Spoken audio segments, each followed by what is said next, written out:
Aye. Okay, I'm still pulling stuff up on the computer.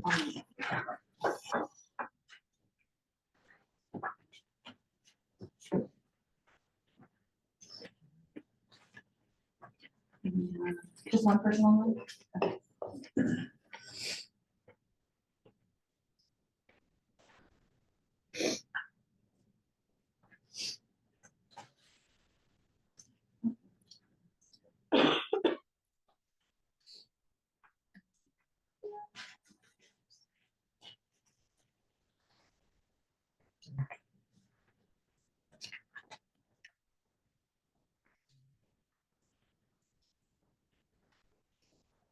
Okay.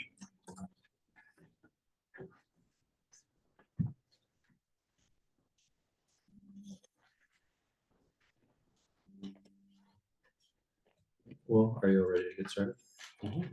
Cool. So we've got a pretty solid agenda for this evening. Stuff's printed out. Fabio has it printed out and prepped for us. So we'll start with our land acknowledgement and then go into our agenda for today. So since time immemorial, the Kalapuya people have been the indigenous stewards to our region, building dynamic communities, maintaining balance with wildlife, and enacting sustainable land practices. A land acknowledgement is a way of resisting the erasure of indigenous histories and to honor Native communities by inviting truth and reconciliation. Following treaties between 1851 and 1855, Kalapuya people were dispossessed of their indigenous homeland by the United States government and forcibly removed to the Coast Reservation in Western Oregon. As we consider the impacts of colonization, we also acknowledge the strength and resiliency of displaced indigenous people. The city of Eugene is built within the traditional homelands known as the Kalapuya Lihi. Kalapuya descendants are citizens of the Confederated Tribes of Grand Ronde Community of Oregon and the Confederated Tribes of Siletz Indians of Oregon. They continue to make contributions in our communities here and across the lands. We express our respect for the inherent political sovereignty of all federally recognized tribal nations and the indigenous people who live in the state of Oregon and across the nation. All right, thank you. So this evening we have a couple agenda items that we're going to be going through. Our agenda is posted up here. So is there anything on our agenda that anyone views as missing or edits or updates? Okay. So our first. Yeah, sorry, I believe we do have a note on Councilor Leach. Is that right that she's not joining us today? Yes, council is currently holding a public hearing, 3 public hearings, so she won't be. So because of the holiday, the meeting was moved from Monday to Tuesday. Okay. So we can hold some time during that council report section just to go through the tentative agenda and talk about any of the council priorities that we've identified, and then talk a little bit about correspondence that we've had regarding matters that involve council. So we can amend that section just to be updates regarding council.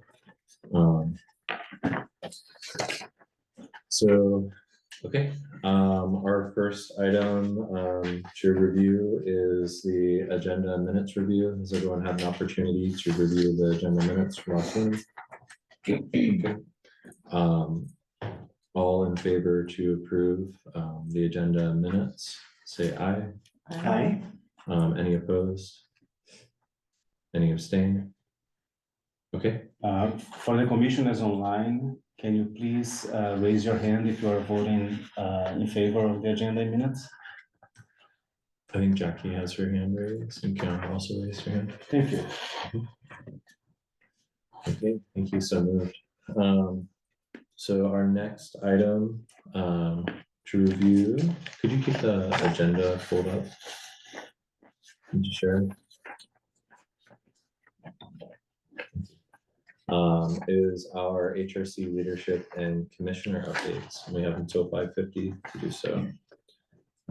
So anyone have any updates? I know multiple of us participated in events and things. We can also do liaison reports this time.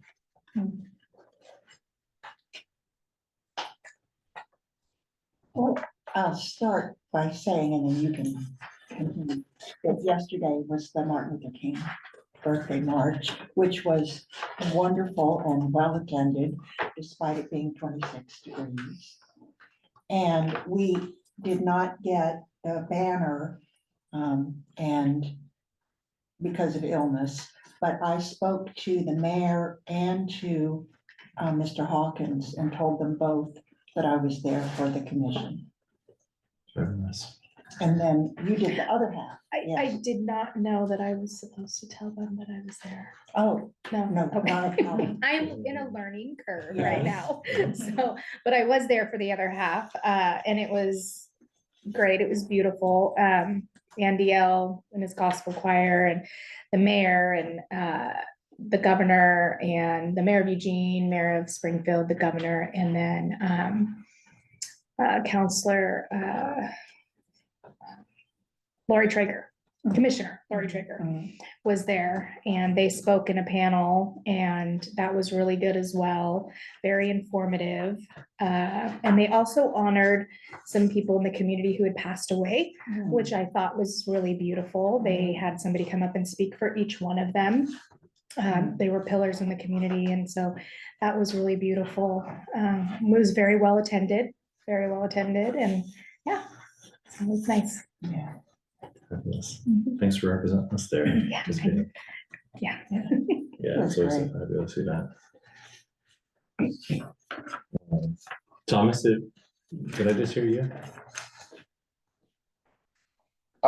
Maybe, but if anyone could promote me to panelist, that might help. But either way, glad to be here.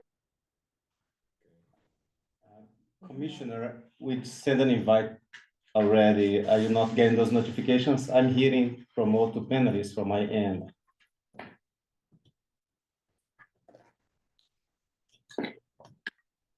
Isn't it already counts? Yeah. That's why you can speak. Yeah, No, he's already counts. no, I hit allow to speak because he Oh. wasn't transitioning Oh. from participant to panelist for some reason. I'll try to see if I can do it on my end. Okay. All right. Anyone else? have Thank you. any- Any liaison reports, commissioner updates? Have we spoken about our 2 December Mhm. events? Yeah, I can speak to So, that. Go ahead. We do have an item on the agenda for that. If you want to Okay. move it All right. up in the agenda, we can discuss that, but it's on item 10. Sorry. Yes. Oh, thank you. Oh, okay. We can hold until then, that's fine. Does that include? HRC? That's for International Human Rights Day and for the memorial. Oh, okay. So I think that the original goal of that was to do a homelessness and poverty workgroup update. So let's just move that item up and do the homelessness and poverty workgroup updates during that section. I think that'll work best. So we did have our International Human Rights Day event, which was really well attended. And we had a really wonderful dialogue. Melissa coordinated quite a few wonderful panelists, so thanks for doing that. And we had a topic of centering on the Human Rights Day, International Human Rights Day theme, really centering on the future of issues impacting the trans community, immigration, DEI work, and a lot of topics that are really relevant to our current times, and a lot of conversation related to that. The event itself, just thanks for everyone that put it together. I think the subject matter speaks to a little bit about what I would say my commissioner updates are around, is really looking at what's happening on a federal level right now and some of the executive orders and rhetoric which have come through at the federal level, and some of the alarming discourse, discriminatory discourse that we're seeing in that. And I think that our panel discussion was really centered around what do we do as a community to address what's happening at that level. And I'm not sure how much everyone here has read through those executive orders and thought about how that's going to be playing out on a local level, but there will be implications. Yeah, I am still in a stage of trying to filter through what's coming through and what's going to be relevant for us to really say this needs assessed and we need to advise on a local level. I think one of the biggest things that one of our panelists, Anna, had brought up was looking at a series of city statutes and policies that have a difference to federal policy and how those frameworks might not be comprehensive enough for us to address certain practices, especially those impacting members of immigrant communities, and thinking about what do we need to do on a local level to protect all folks living within the jurisdiction. And if you haven't seen that recording or listened to that dialogue, I really encourage viewing that. And I've reached out for some suggestions out of that panel discussion that the HRC could pursue to be thinking about how the city of Eugene could implement more protective frameworks, I think especially related to immigration enforcement. And I think more broadly as a Human Rights Commission, we all represent a lot of different personal and professional paradigms, and some of the executive orders that have come out have entirely delegitimized people's identity statuses. I'm not sure how much folks have read about some of the executive order that particularly came out about trans identities, and this reference to biological sex, and basically stating that there are only two genders, male and female, and that there are no other genders outside of that. That was in an executive order. That's something we're going to be navigating on a local level and seeing how that plays out within our programs impacted by Health and Human Services and HUD. This is something that I'm thinking about. How does this play out? How does someone who has a different gender identity, or someone who is transgender, someone who has transitioned, access federal programs and spaces, programs like Medicaid, programs through veteran services? I think particularly about people in our veterans programs that are, transgender or maybe have transitioned and don't use the sex assigned at birth, how that's going to look whenever they implement those policies and those practices, and what's the experience that people are going to go through. And I think that we're in a space as a commission that we need to be really aware that this discrimination is happening at a federal level, and it's very vocal and it's very real, and it's here and it started, and we've been seeing it in the pipeline, and we're now seeing it come from the White House.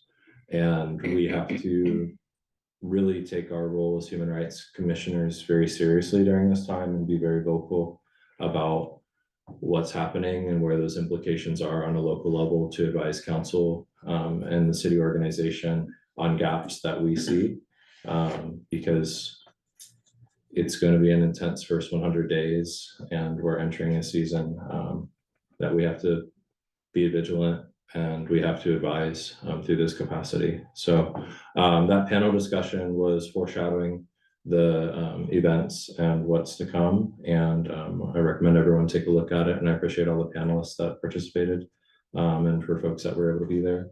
And I want to keep that conversation going. Yeah. So I guess I spoke a lot. I'll open the floor to that. But I'd say that's the biggest thing on my mind and heart for our commissioner updates. I will say they did address some of that yesterday in the NAACP event, and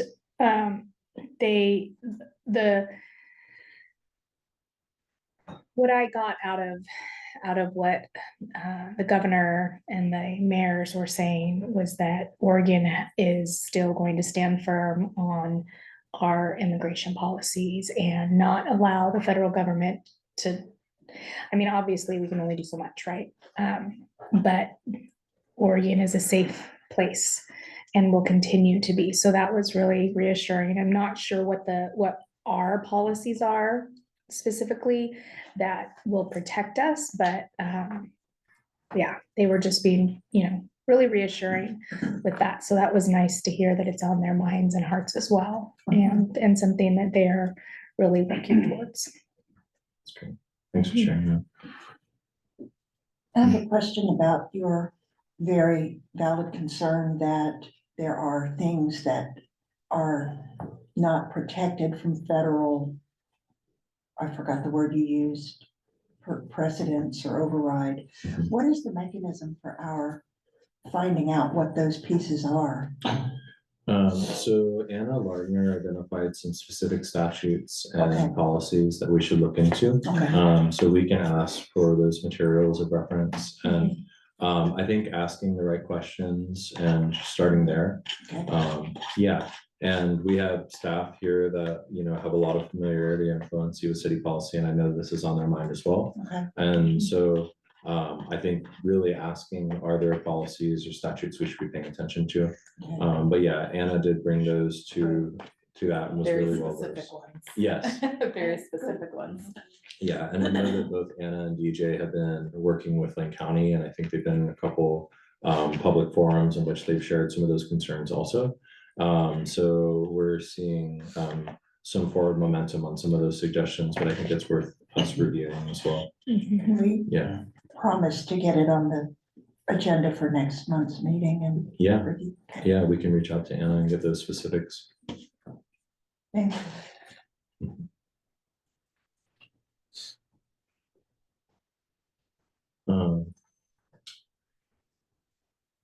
John, do you want to share any of our police commission liaison reporting during this section? I know that we had a little bit of correspondence, or I can cover that as well, whatever feel most comfortable to you. Yeah, I have not been to a police commission meeting, yet, so I don't have anything to report.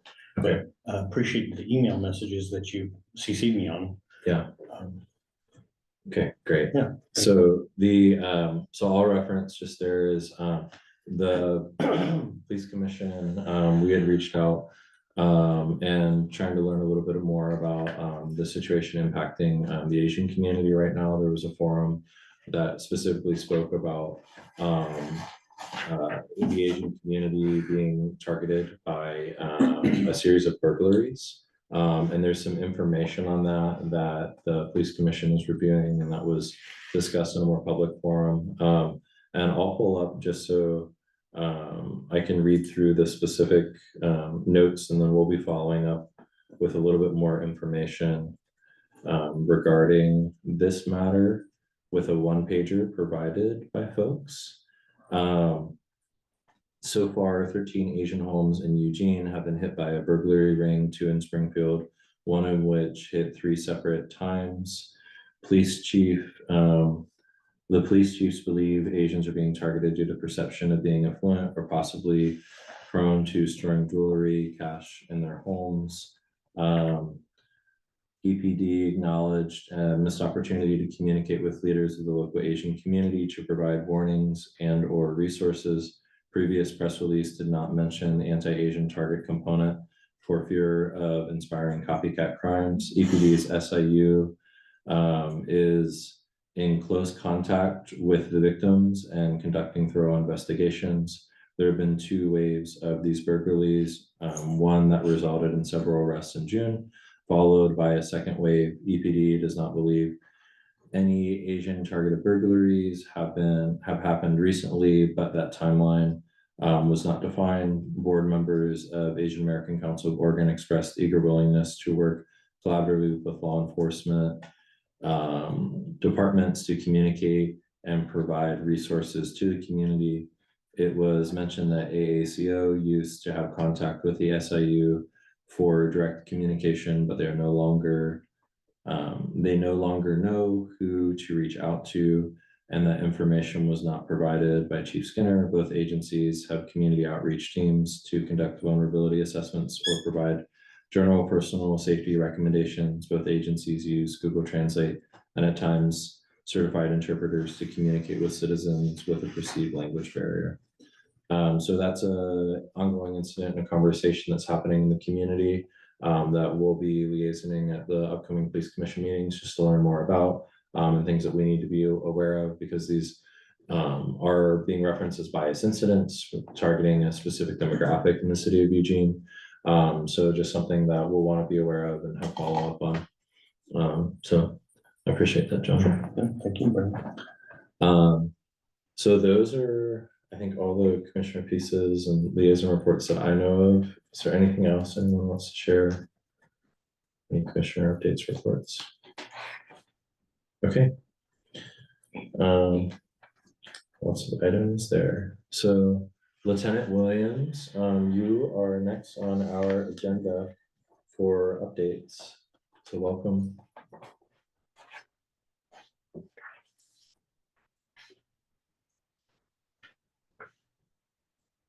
You've been promoted to panelist. Floor is yours. Good evening, everyone.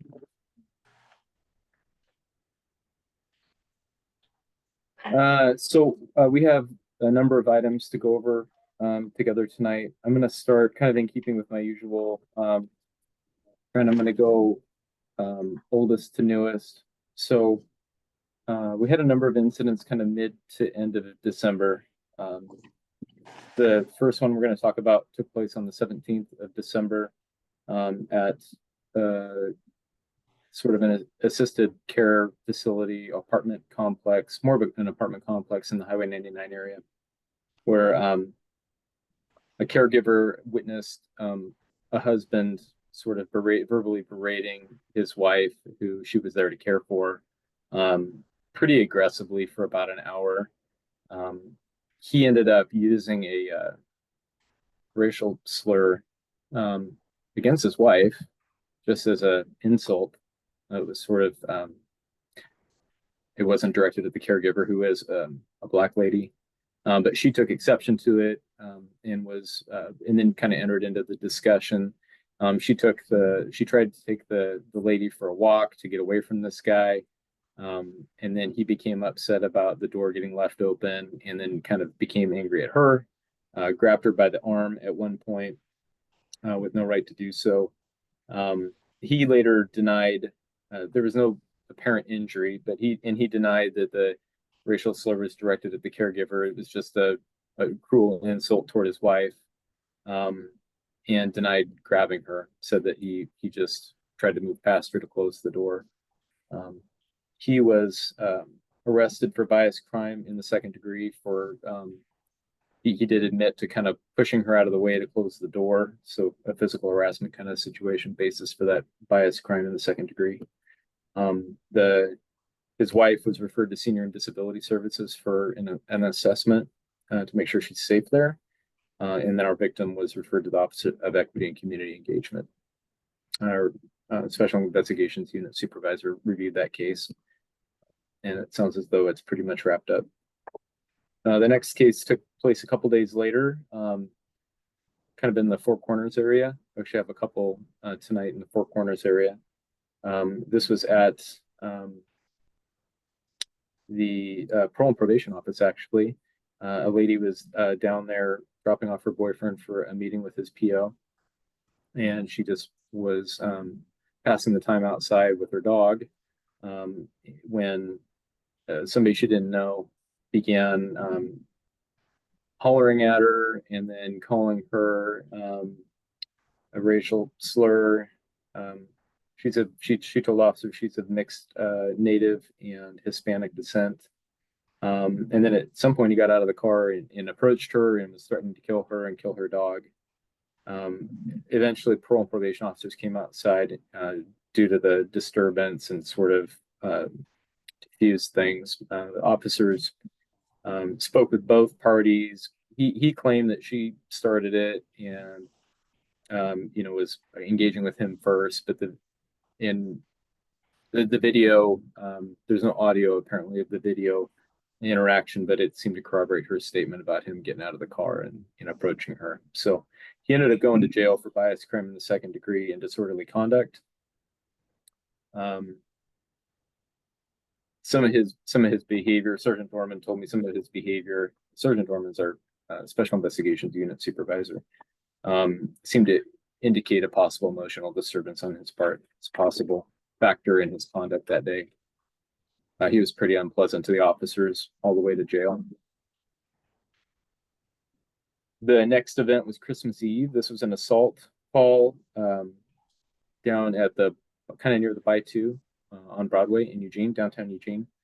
These two guys who were former friends were drinking together down there, and the victim began discussing or lamenting his people's, he's Kalapuya apparently, discussing his people's experience in the ongoing political problems that his people face.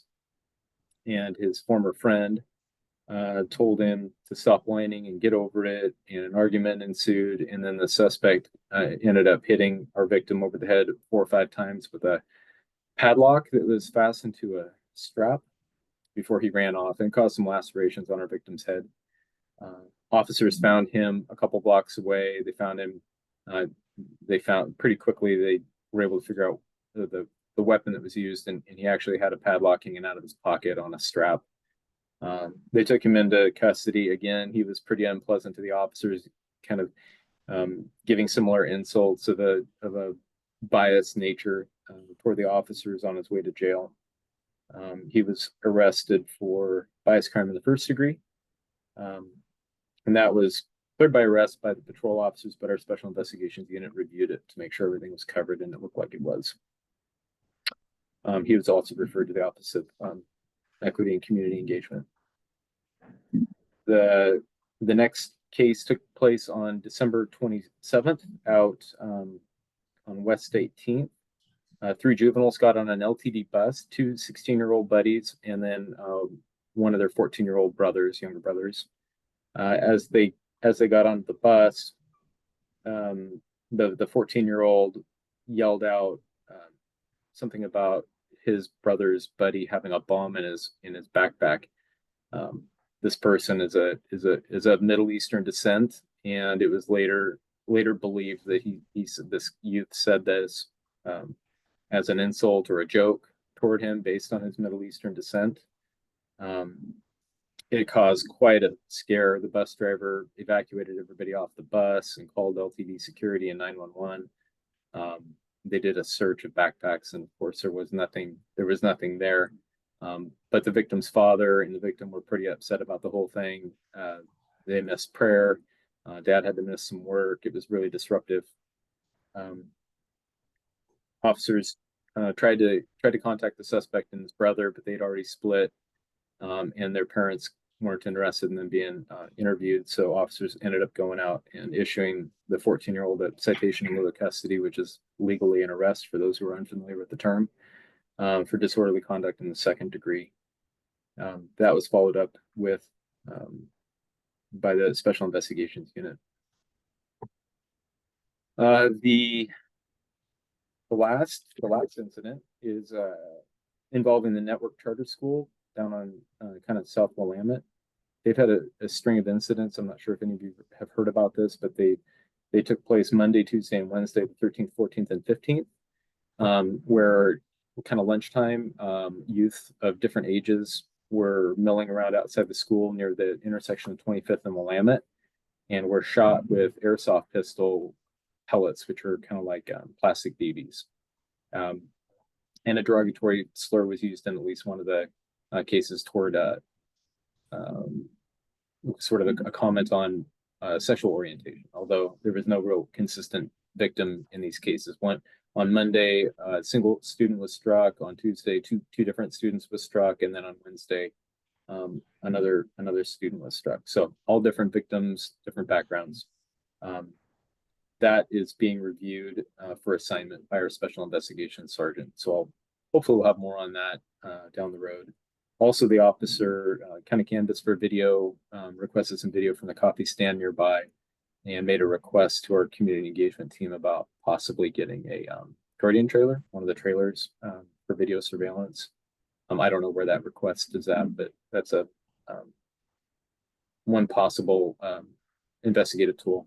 Although now it's been a week and I'm unaware of any additional incidents there. So not sure what the next steps are going to be for our detective that gets assigned to the case.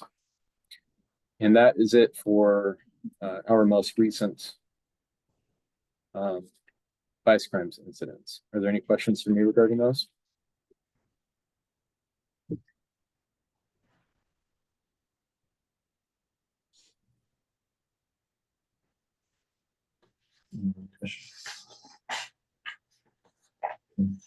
Doesn't look like we have any questions from the room. Thank you for your thorough report. And yeah, definitely keep us posted on the outcome. You're welcome, Chair. Fabio, was there a meeting agenda item that you wanted me to remain for, or am I good to go? I will offer a few comments on our statistics. So if you could stay on for a little bit more, just in case we have some questions on that. And then you are welcome to leave after we finish talking about hate and bias statistics. Okay.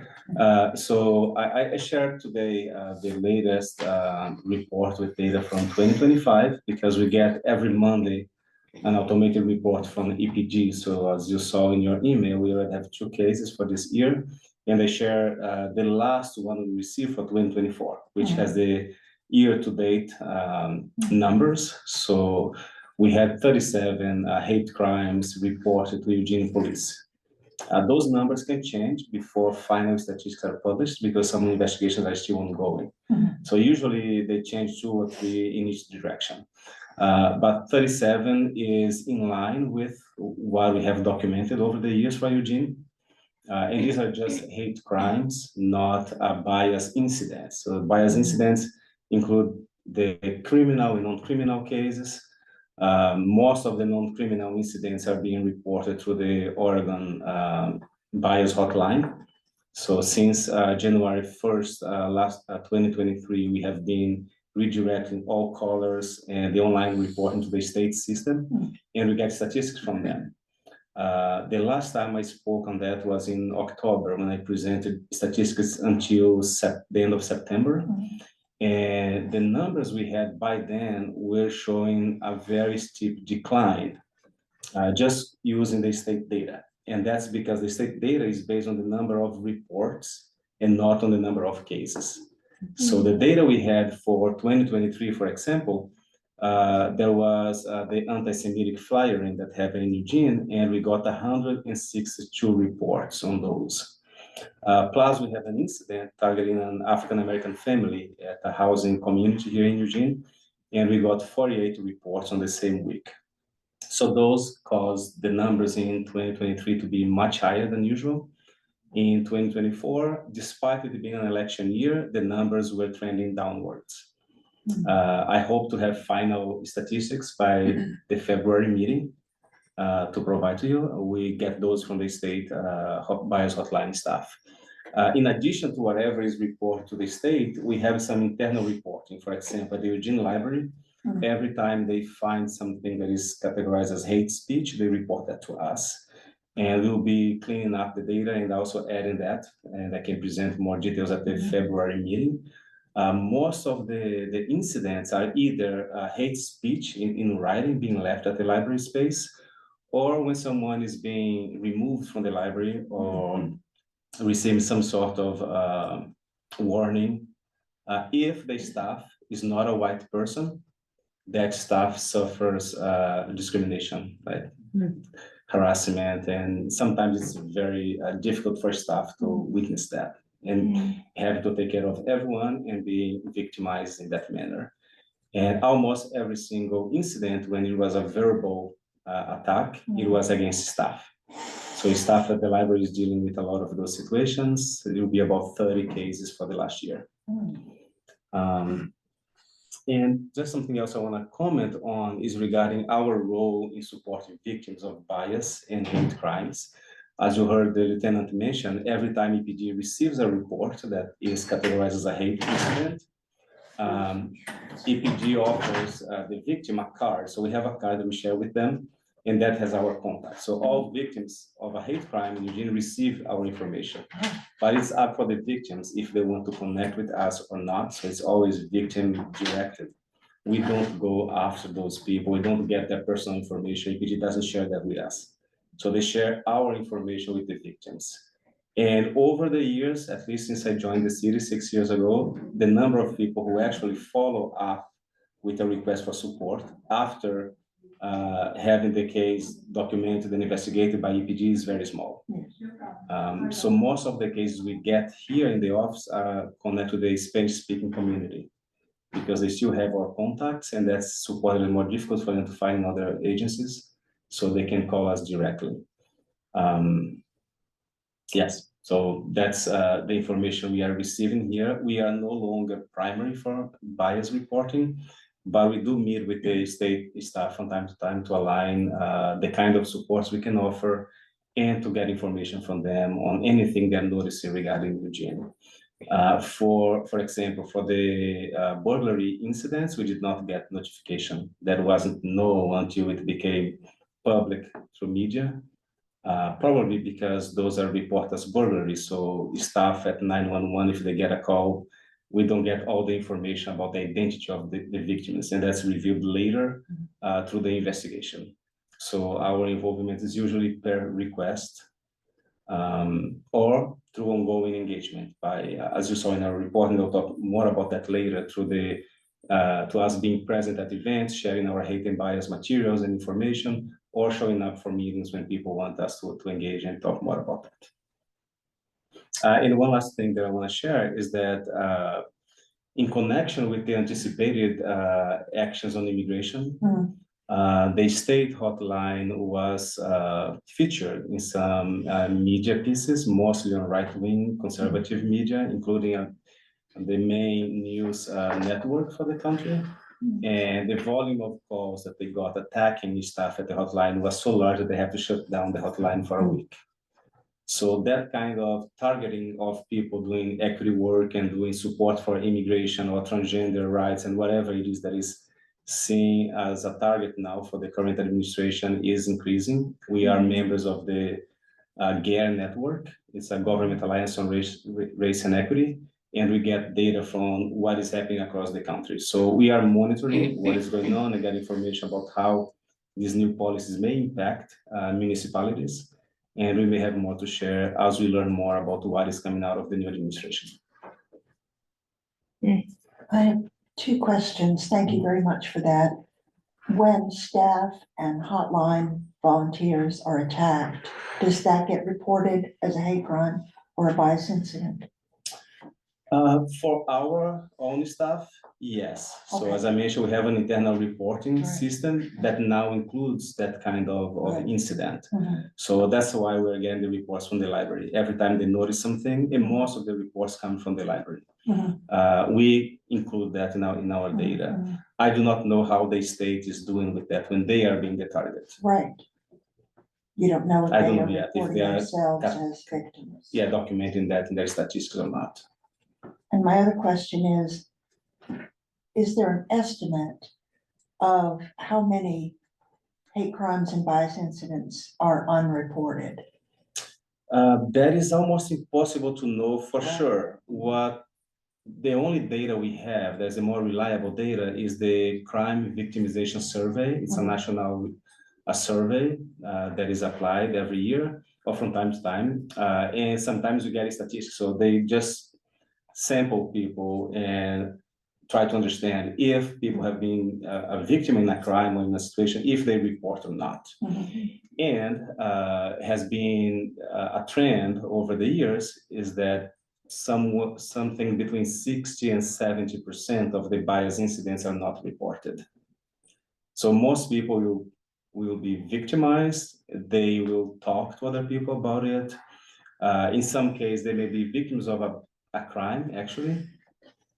We have many examples here in our own reporting that people were victim of a crime, they call us, but they do not want to report to police. They just want someone to know that it happened. And then we cannot investigate. If people are not willing to provide a report, that cannot be investigated. So we always counted those as bias incidents instead of bias crime because we do not have documentation to categorize them as a crime. Right. Thank you.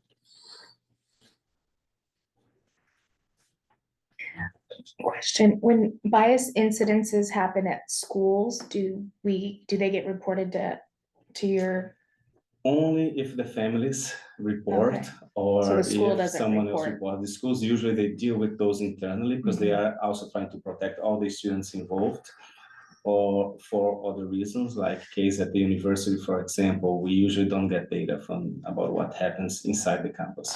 okay, So in our when we used to have our old reporting methodology, we had a section called other reports. And then we'd point people to go there and check how other agencies are reporting those. Most agencies were only reporting whatever was required through the federal legislation, and those did not include bias incidents. Oregon now has a requirement for all law enforcement agencies to report crimes and direct the victims of incidents to some local support services. So in our case, they get directed to our office. Are the campus police considered law enforcement? Yeah. Okay. That's law enforcement. And they have, I believe it's the Clery Act that applies to campuses, and that's how they report to that policy.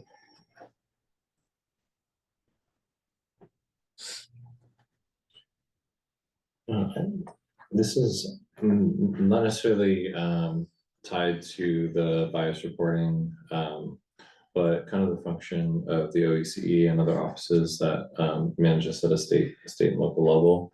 Do we see, and this might be something that we could have a follow-up dialogue on, but with some of the actions of the current administration, do we see any implications on personnel or ability to respond to certain types of bias incidents through frameworks that might be categorized as DEI or things that fit into that space? And I particularly read through the executive order that was ending radical and wasteful government DEI programs and preferencing, and looking through that executive order and kind of the implications. And I guess I'm wondering if there are any implications on the reporting or the response. Not directly. The reporting that we have in federal law and in state law, they're based on the criminal code, and that is not changing. So those would require changes in legislation. So most of what we will see initially are just executive orders applying administratively. So agencies will not be spending on equity trainings, for example, or changing how they categorize things in forms. And those are usually for the federal agencies. They do have an impact when a local government is receiving funding through a federal program, and then whatever applies to that federal program sometimes applies to the operations at the local level. So plus the rhetoric and the animosity may be felt by staff doing this kind of work all over the nation, because as happened with the hotline, a news piece that was in a TV channel or whatever on the other side of the country caused people all over many states to call into the hotline and harass staff. So that may happen, especially with the states that will be a target of the current administration for investing and supporting this kind of work. Thank you. Anyone else have any questions? Any panelists? No. Okay. Well, thanks for the report and for answering questions. Yeah.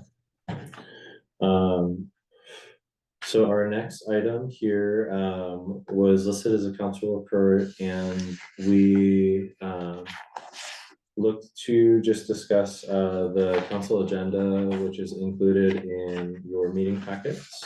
So if you want to pull that up, and then we might take some time to talk about our upcoming request for council session as well.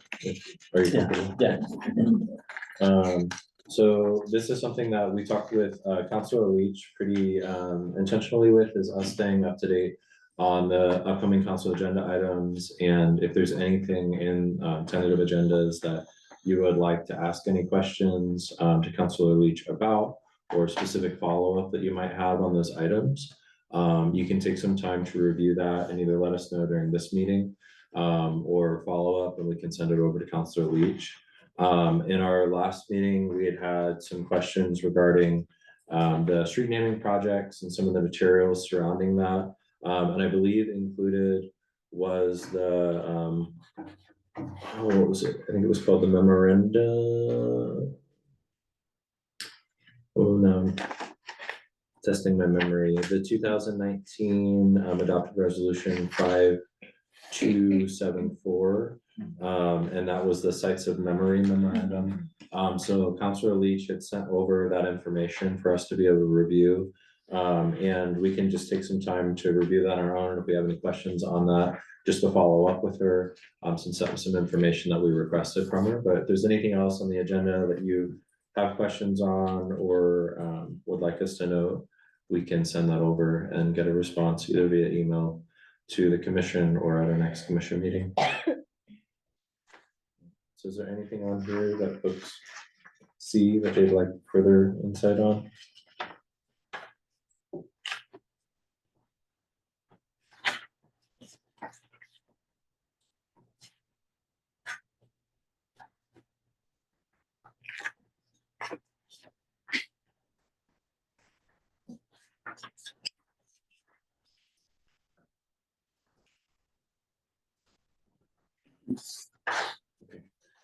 And if anyone sees anything, just note it and we'll forward it over to Counselor Leach to liaison for us in an upcoming meeting. We do have a request for the HRC coming up, and Fabio, I can let you provide that announcement. Yeah, so on the council tentative agenda, you see work session for January 29th. So there was a change. And we were asked if we could present the HRC work plan instead of the police auditor recruitment that is listed in your document. So that happened today. And the chair is available to present with me. So we'll be coming before council on that date to present the work plan that was discussed in October, plus a summary of the activities that HRC did last year. So the reporting on activities happens every year. The work plan happens every 2 years.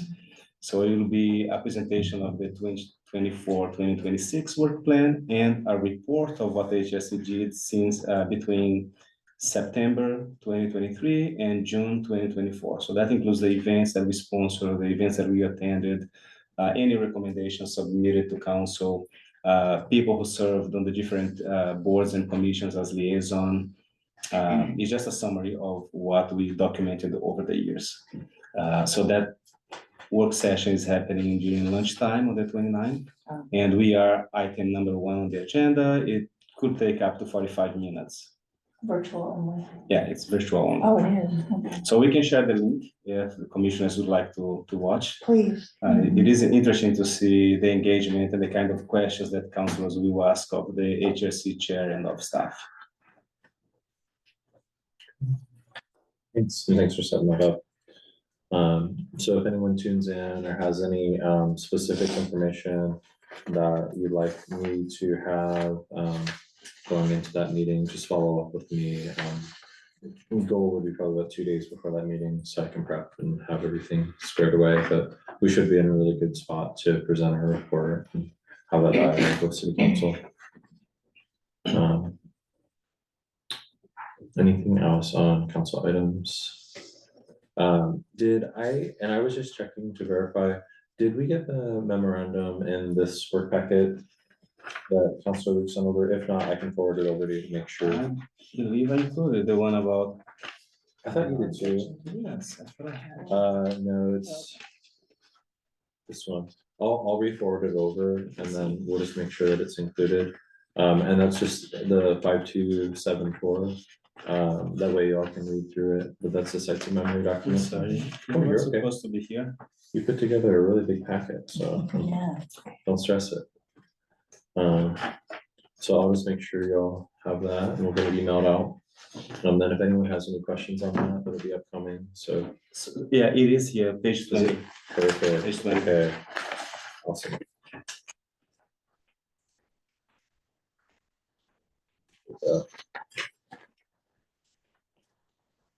Did you say page 20? Page 20. Oh, Page I 20. got it. There Yes. it is. So that's that memorandum.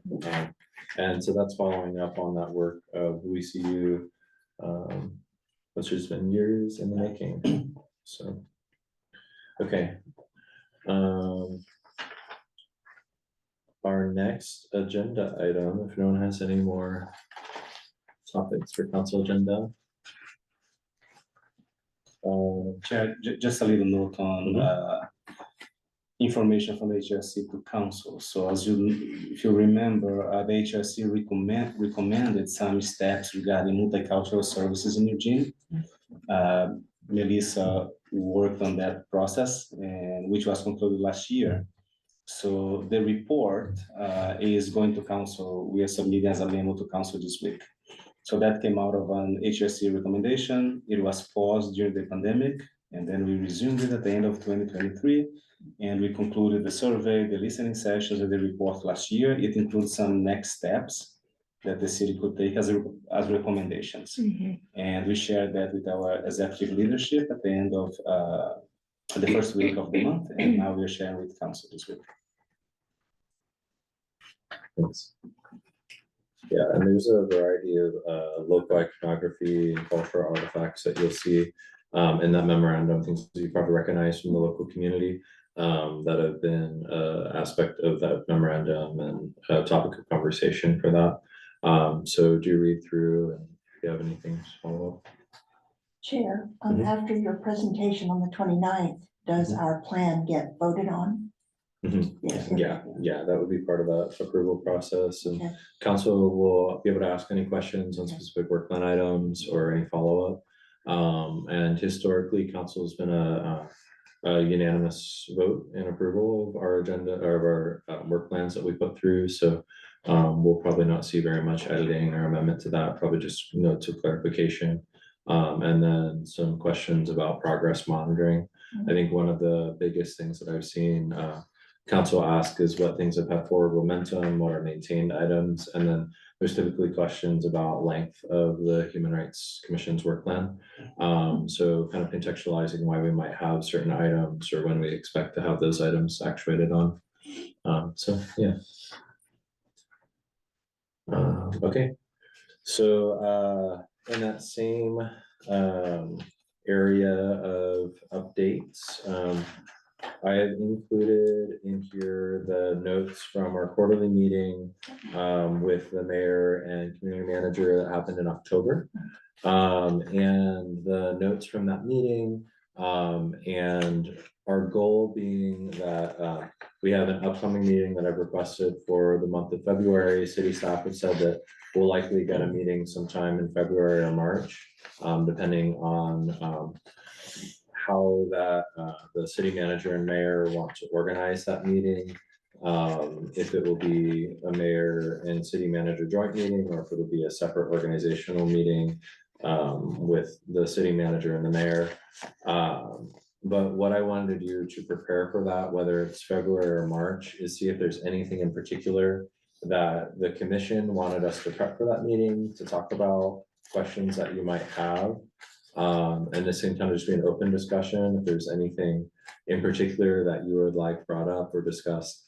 And then if there are things that are lingering that you want to send over that go into that quarterly meeting, just let me know. But you can look through the items that are on there to see what types of topics we typically cover, but it's typically updates or questions surrounding work plan items. What page is that? No, that one is not on the packet. Oh, it's Oh, not on okay. that. Oh, it's okay. So we So could, there is a format for that meeting, for the agenda. What we do, like we can share that document with commissioners, but usually commissioners will send the chair things that they are interested in and having the chair discussing those items with the mayor or city manager. I wanted to acknowledge and bring forward a comment that our new mayor made in the State of the City address. She said out loud that housing was a human right. And I was very glad she started on that foot. So that is, I think, our first topic with her.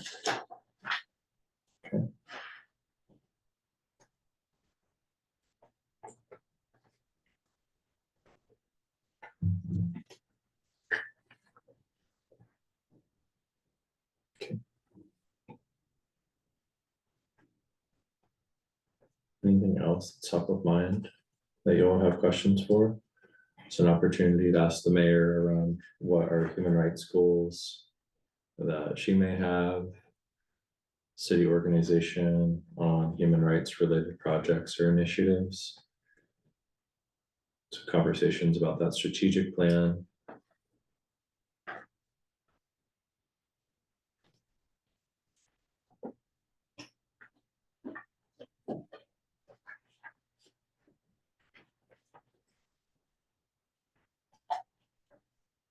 I'm making the assumption that you will be talking about extreme weather. Mhm. Okay, So we'll be discussing the forward momentum on the hazardous weather protocols that relate to work plan 3.14. And that's something that the city manager committed to reviewing and letting us know what aspects of that policy can be implemented or updated. So that'll be a topic of conversation. thank you. So at our last quarterly meeting, we discussed Office of Equity and Community Engagement, NAACP, the HRC protocols and procedure recommendations, sanction posting protocols for EPD, parks and open spaces, city attorney, legal resources, and then we asked the city manager human rights issues in the city of Eugene that she would like the Human Rights Commission to focus on. So those were our key areas that we discussed. Are there any follow-ups on any of those topics? Similar to the hazardous weather protocol?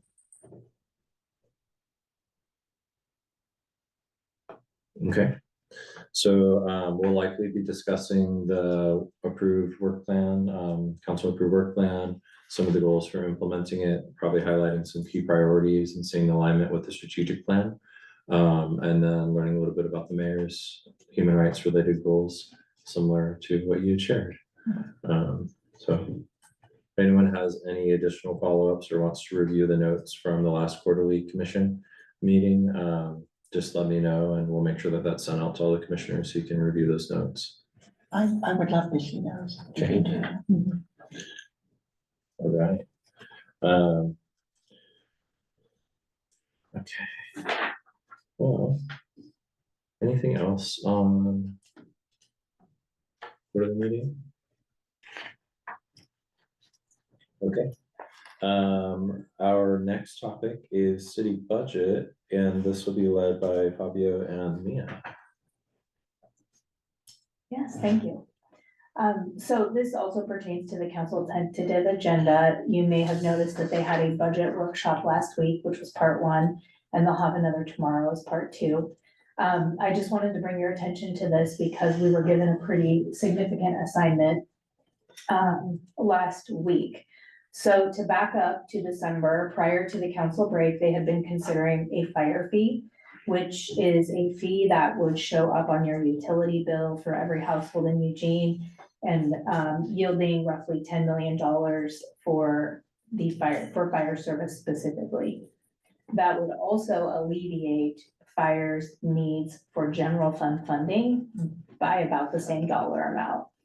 So I bring that up because last week council asked that we go forward with 2 assignments because they are not comfortable with the fire fee yet. That's still up for discussion. But they asked for city staff to come back with $11.5 million in reductions to our general fund. And just for context, we've reduced $60 million in our general fund since about 2010. And then a second assignment, which was to spread the $11.5 million reduction across all departments except for police and fire core services. So that leaves core departments, central services, PDD, LRCS, and am I forgetting? Public Works with 5% only. Yeah, Public Works has a very small portion of general fund. So those are the things we're working on. They'll continue that conversation tomorrow and we'll continue to narrow in on options that we'll present to them for those reductions. But with that in mind, I just wanted to go over the reductions that have taken place in the office over the last many years, because I hear misinformation and stories around that on a regular basis. And I just want to make sure as commissioners, you all are grounded in the facts and data around the changes that have occurred financially to the office of what is now the Office of Equity and Community Engagement. And so the total budget for the office is around 1.3 million, which is, and we have 5.85 FTE on the staff. And so I'll start with the most recent changes, which is our current biennium, and we added $29,000 to increase what had been a long time part-time position, 0.8 to full-time. In the prior year, in the prior biennium, in the same biennium, we reduced $30,000 to neighborhood association printing and postage. So that just aligned with the actual use. And so we were able to show over time that they were using $30,000 less than we had allocated. So that was a reduction that the office has been implementing. We also reduced $69,000 for what was a vacant equity and accessibility analyst. That was a long time vacancy. It was a half-time position, so you didn't even know it existed. Yeah. It had been vacant for, gosh, what, Fabio, 8 to 10 years? Since Something I like joined the Yeah, organization, a really we long have time. not had anyone in that position, but we have been using the savings from that position to keep 2 other staff at full time. Right. So that's one of the adjustments. You see that one on top was one of the adjustments, corresponding adjustments. There were no changes in FY '23 and FY '22. We added $20,000 to the budget on a one-time basis to work on the capacity building in the Bethel area, which is work that's underway right now. We're also doing work in university, but that was a $20,000 one-time add. We've reduced $10,000 in FY '22, and that again was to printing and postage. FY '21, no changes. In FY '20, the budget committee made a motion to add a position, multicultural liaison, which Melissa now occupies. In FY '19 and '18, no changes. FY '17, there was an add of $75,000 to the neighborhood association printing and postage. And in FY '16, there was a one-time add for the same purpose, neighborhood printing and postage. So this looks pretty simple, but there have been, I've heard some misinformation about reductions made, and I just want to make sure everybody has a really clear picture about what has transpired in the office over the last several years, and I welcome questions. What's the dollar amount you've been asked to reduce by? The proportionate amount in central services. You're gonna jog my memory. I know the bigger number because, so if we carve out core police and fire services from the 11.5, the central services allocation is 4.5 million. So we'll be working on that over the next couple of weeks. So there is an opportunity to listen to the council conversation tomorrow. One counselor will be absent, and the request was made that they not make any decisions tomorrow because he will be absent. And then the conversation will continue on February 11th.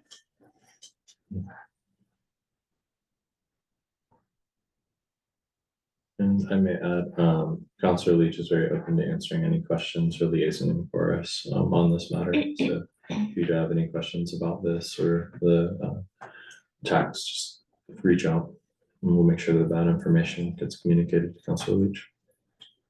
This may not even be on the same topic, but we've had many conversations about needing more money to grant to agencies who are asking for our support. So in what way are we able to have input about that? Is it a question for me or for? That transpires over the budget process too. Okay. So, either through your council liaison or through public comment, either at public forums and the regular council meetings or during the budget committee process. We always hold a comment period at each budget committee meeting. We don't have a line item for the HRC as a budget thing. Yes. Right. We have a project code inside our office, and we allocate some of our funding for the HRC to have a say on how we distribute those community engagement funds. If you remember last year, we increased those from $5,000 to $80,000 per year. So it had been at 5,000 at least since 2019 when I joined the team. And last year we increased from 5,000 to 8,000. And those were just internally, like we're saving money in some other line items and we transfer some to the HRC. Okay.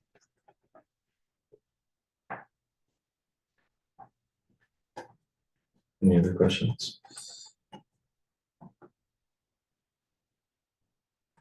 Okay, well, thanks for prepping those materials, and we'll stay cognizant and aware. And I think looking at the potential for major budget reductions, there's also an antithesis of that, where if that passes, we may also have funds to allocate in a different space, from my understanding.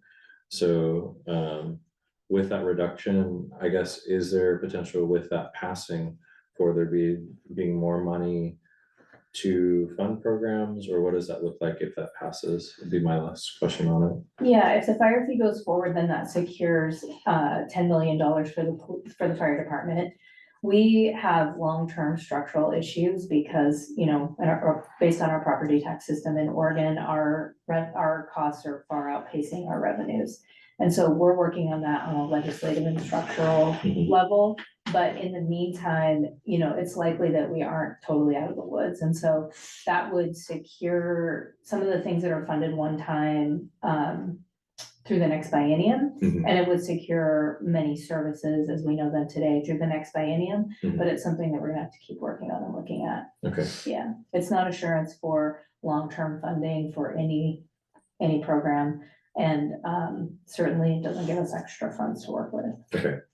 Yeah, and I think that's been one of my biggest questions in looking at these materials and reviewing it. So I think understanding this, and one of the things that I talked about with Mia and Fabio was for what is the HRC's ability to provide input, areas, programs that may be subject to cuts or proposed cuts, where are things that we can advise on and say, hey, you've identified these strategic goals, we have this work plan, we're working through these strategic goals related to human rights, we need this program or this position to actuate on those goals if we're going to maintain them as key priorities. And I think as those cuts are proposed and we look at how to allocate funding internally, I've opened the door for the HRC to be a part of reviewing that process, providing input, looking through our own strategic goals and saying, if there's going to be funding, we really need it to be in XYZ areas. And we're going to be looking at, you know, cuts in a lot of different departments. So there are key programming related to our HRC functions and areas that we often advise on across multiple departments that we'll want to be paying attention to. And that's when Mia says proportional cuts. We're looking at different departments have a proportional amount of money that's being, you know, proposed to be cut from each of these departments, which could impact some key positions for programming that interacts with their work plan. So When you propose the work plan on the 29th, is there a way to work in like some of those things that if a certain position is gone, we cannot do, or I don't know. yeah, Is that a good time to bring it up to them? I would say, I mean, I think this is probably a good question for city staff. I don't think we're far enough along in that process to really make those types of recommendations. And I would say the biggest thing is honestly advocating for staffing support for the Office of Equity and Community Engagement and making sure that we're not losing major roles in this, you know, this department, which is one of our primary areas of support, but there might be other programmatic positions and PDD or, you know, or PPD, what is it, planning? You can have it Yeah, right, yeah, PDD. acronyms, there's so many of them. But really like looking at those types of things, like saying what positions might not be deemed like essential or might be reduced to a part-time. Are those communication positions? Are those public capacity positions? Are those program implementation? I think those are the things we would need to be looking at. But until those proposed cuts are public or in a more broader dialogue, I don't think that we can really advise or say. I think that they can just see our key agenda items and say, you know, okay, this is what this body is saying are pertinent to our pathway to do human rights moving forward. And then later on in the process, I think actually coming from the frame of saying, this is what we've approved and this is what we're working on. We'd really like to see investment in this space. I think is probably going to be our best way of advocating for that and partnering with the city organization to, you know, identify those priorities. I don't know if there's anything you want to add, but that's kind of my take on the answer to that question. Yeah, as I mentioned before, the HRC doesn't have a budget item, like commissions Right. usually don't have budgetary authority. And they tend to advocate through the budget process. So there is a separate process for setting up the budget. Yeah, And the HRC, as most of the city commissions, they can come to the council meetings and speak first on the issues. So sometimes commissions will prepare what their priorities are, and someone will come and speak during those budget meetings to support what they believe should be a priority for the city based on the work they do. So you can see, we can have, for example, someone from the Sustainability Commission presenting the priorities on environmental issues, or the HRC presenting priorities on human services and so on. yeah. I was just wondering, since we will have their ear, if like, as you're talking about the work plan, you say, you know, the liaison that we have is really important to this work, just so that they're kind of hearing it, or Mhm. like the homeless services group in PDD is really helpful. So just Mhm. like putting a little thing in there. Yeah. I'm a budget person, so I kind of know how that works, so. Yeah, The more I- they hear it, I guess, is what I'm saying. Not that we're necessarily advocating for it in that meeting, but like priming the pump, I guess. Yeah, I think council hearing what staff have been key staff and us being able to actuate on those work plan items. And keep the commission actionable, I think might be a really great frame for doing that, so. Maybe we can think through that frame and say, you know, this type of thing couldn't have happened without this department. I think a lot about like the library, having access to the library spaces and personnel there. I think a lot about our liaisoning requests with homeless services teams and unhoused response. I think about the support where, you know, this department barely has the personnel Right. capacity to supplement what we're already putting on their tables. So for this department to, you know, lose percentage of FT for, you know, neighborhood liaisoning or equity or any of those roles, I think would be really devastating to us. So I think it's really fair and reasonable. I get in the weeds on budgets too, so I relate to the sentiment.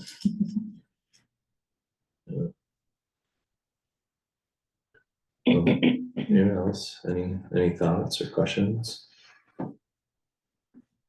Okay, so thanks for the presentation on it, and to be continued. Keep us posted and do bring us in any place that we could provide meaningful input, feedback. Thank you. Okay.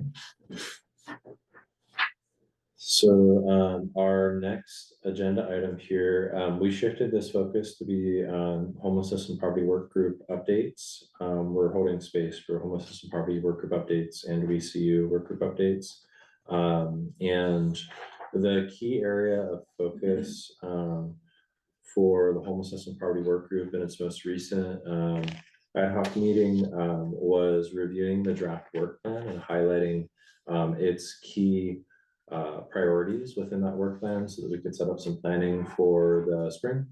And then reviewing updates on the unsanctioned posting protocols and fielding a multitude of public inquiry regarding those protocols and clearance events that have happened during hazardous weather, and a lot of questions from the public around the nature of those events and what provoked it, where, and what we're seeing is a lot of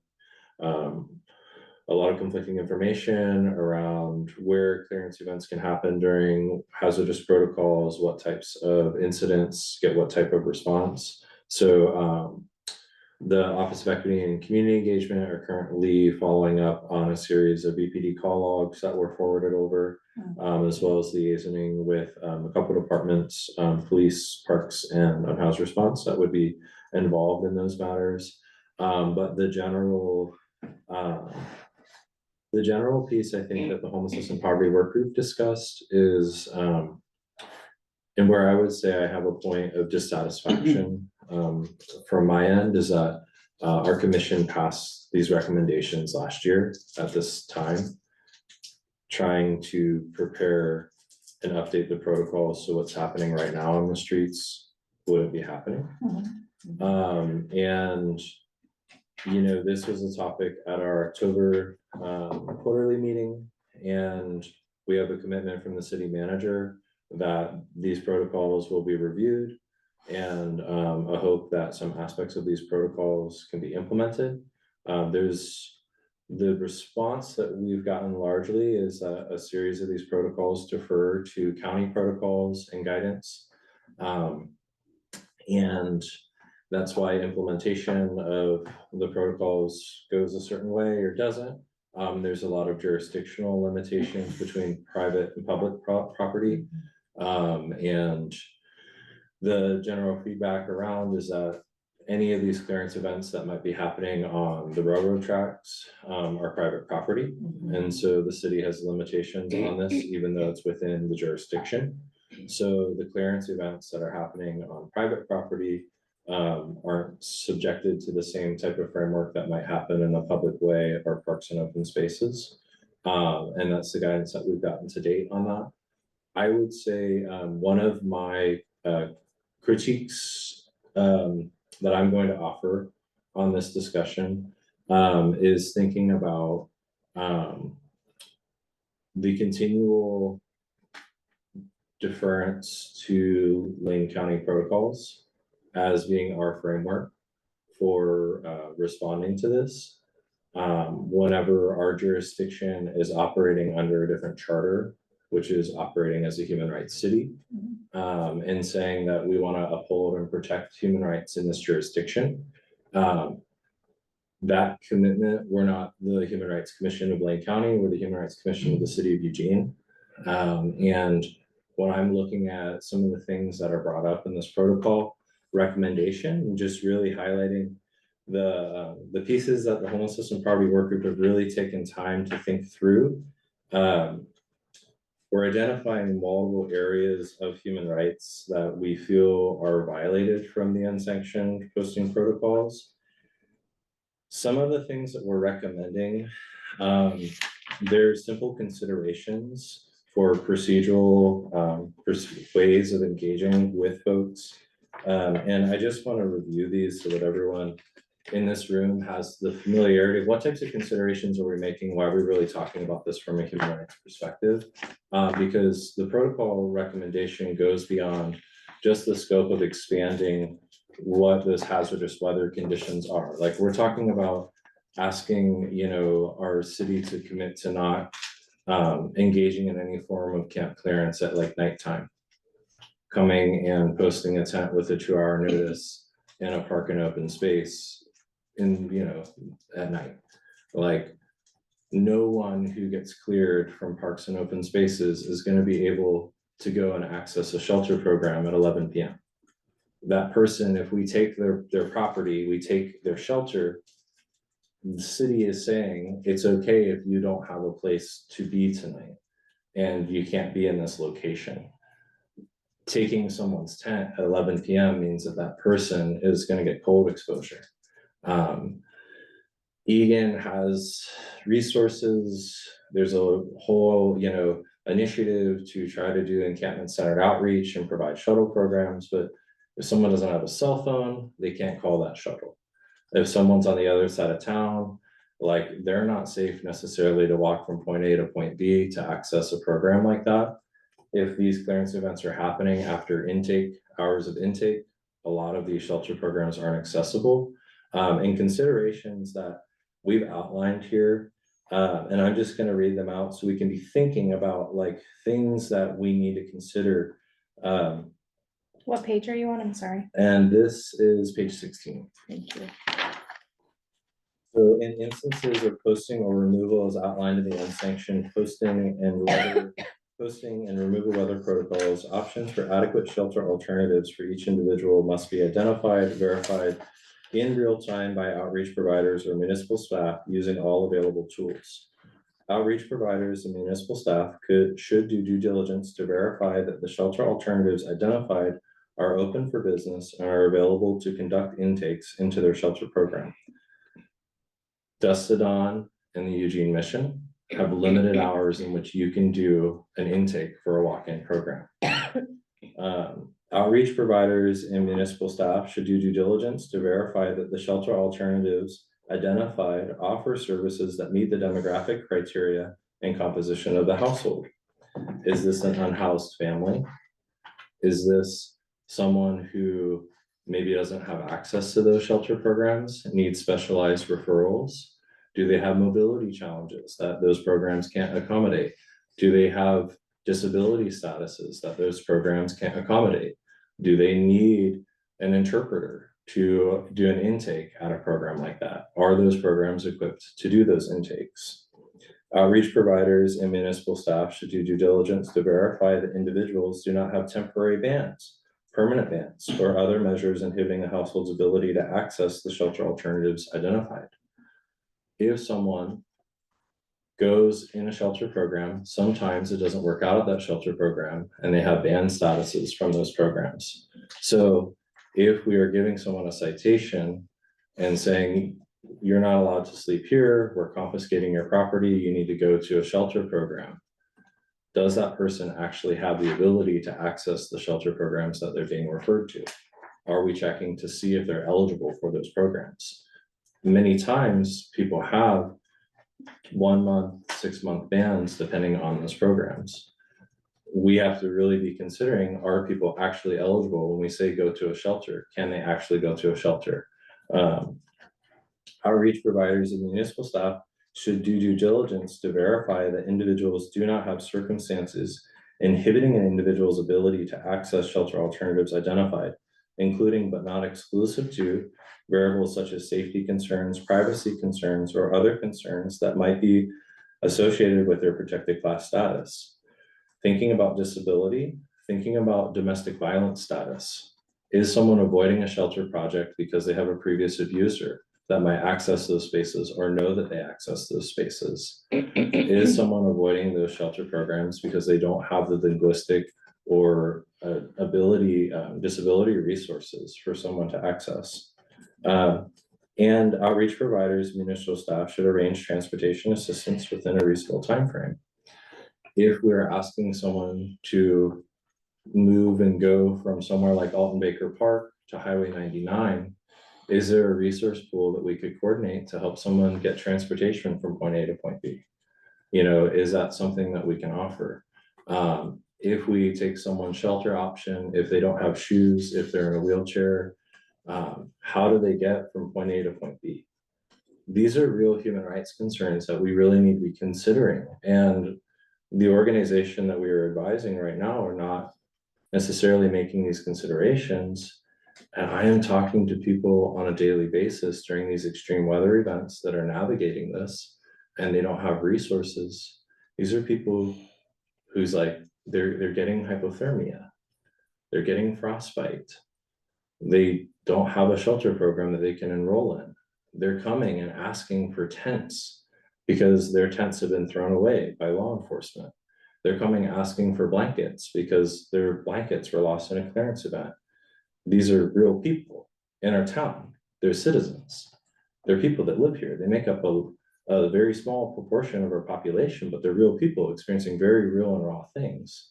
And these considerations and this recommendation needs to be taken seriously. I am in a position constantly trying to answer questions, where should people go? These hazardous weather events are called hazardous because they're lethal. Are we really okay as a city and as a society saying it is okay to take someone's only form of shelter? I just can't sit with that. And as a person that's been really actively working to try to resolve this crisis and to alleviate this on a daily basis, why are we taking someone's tent if they don't have anywhere else to live? That's a great Why, question. yeah, I was gonna ask you, why are they Why? taking their tents? Yeah, I don't know. This is the question. It's deemed biohazardous, or it's in a place, or it's abandoned, it's within a 2-hour notice period. There are protocols in place, and this outlines this. It's an exigent safety threat, or it has some sort of criteria that allows for us to do this, for our municipality to do this. I am really struggling with this as a member of our city and as a Eugenian, that we have not taken the time to do due diligence, and that I'm in a position like this, talking about this very publicly. We put this on paper, got it approved by our commission. This is a year ago now. and I'm in another winter, spending my days talking to people who are struggling. And I know we're investing a lot in shelter programs. I know that we're investing a lot in outreach services. But like, this is a lot. I'm struggling with this as a person. And I don't know what to tell people when they come to the door of organizations I work for and ask, where do I sleep tonight? Is this not something we can take up with the chief? Well, can I clarify? Mhm. So EPD doesn't actually, they don't ever clear any space. That is a different team. So law enforcement wouldn't ever pick anything up. And then just to, we have two different protocols. We have 72-hour notice, which falls within everything that Blake sort of just described.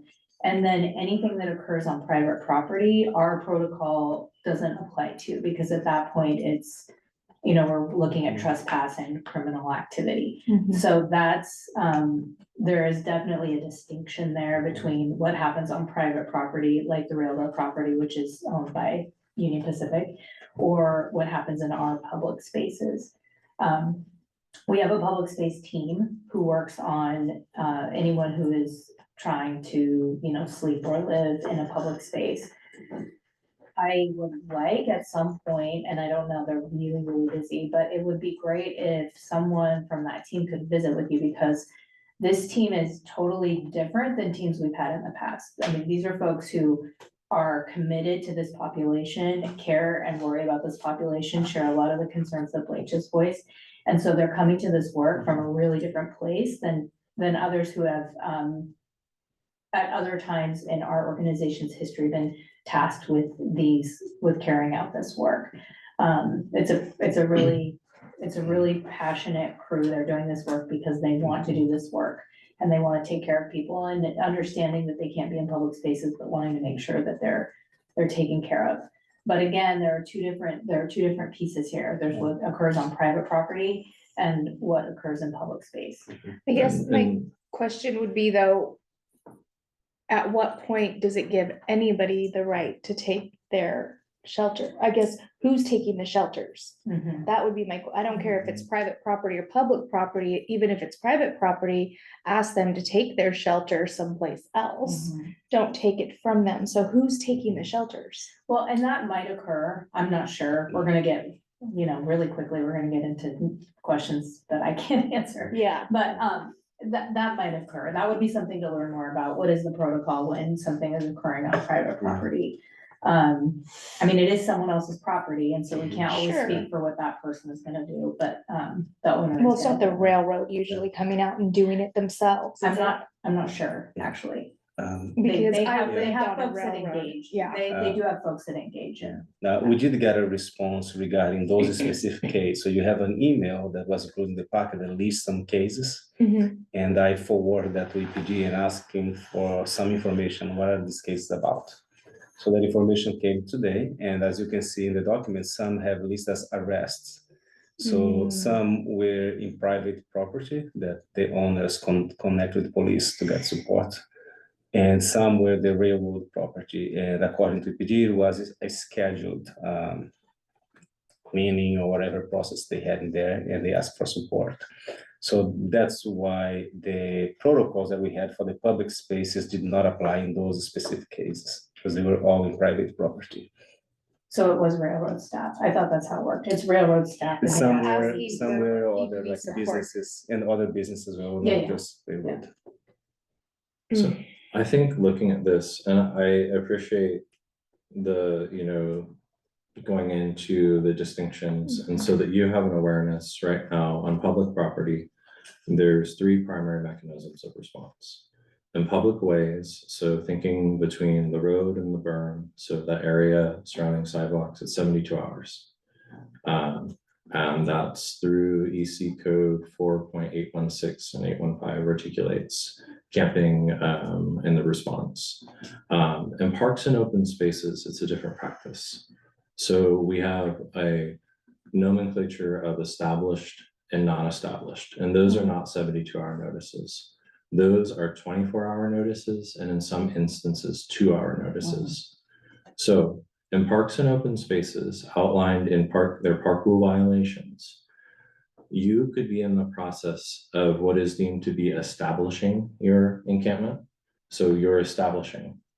A staff member has the discretion to determine whether you are establishing an encampment or not. If you are establishing an encampment, they can give you a 2-hour notice to vacate. If you're not present, they can put a posting that says in 2 hours, this property will, this camp will be cleared. In that instance, if you are away, if you are not there, it still stands.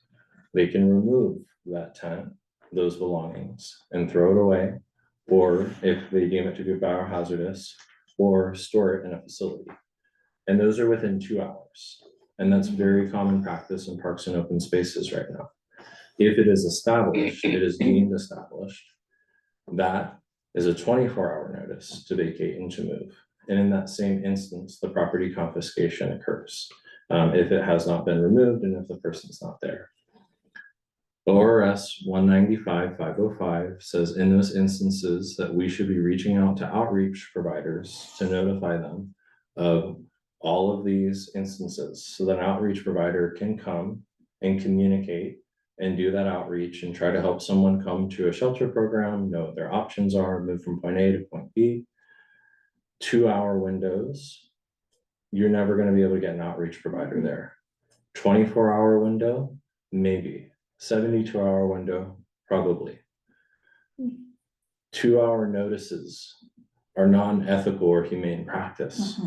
And if there are certain areas or jurisdictions in which you need to designate that this space, there's no camping within this area because we have a festival and this is an area that, we have to be able to ask people to not camp here because of the festival. Like, maybe you block off that little chunk and you put a no camping sign on that chunk of land at Alton Baker Park where there are major festivals. But all of the other 155 parks and open spaces with little throughways, urban forestry areas, riverfront areas, there's a lot of areas in which someone could seek respite and still meet that criteria of a 72-hour notice period.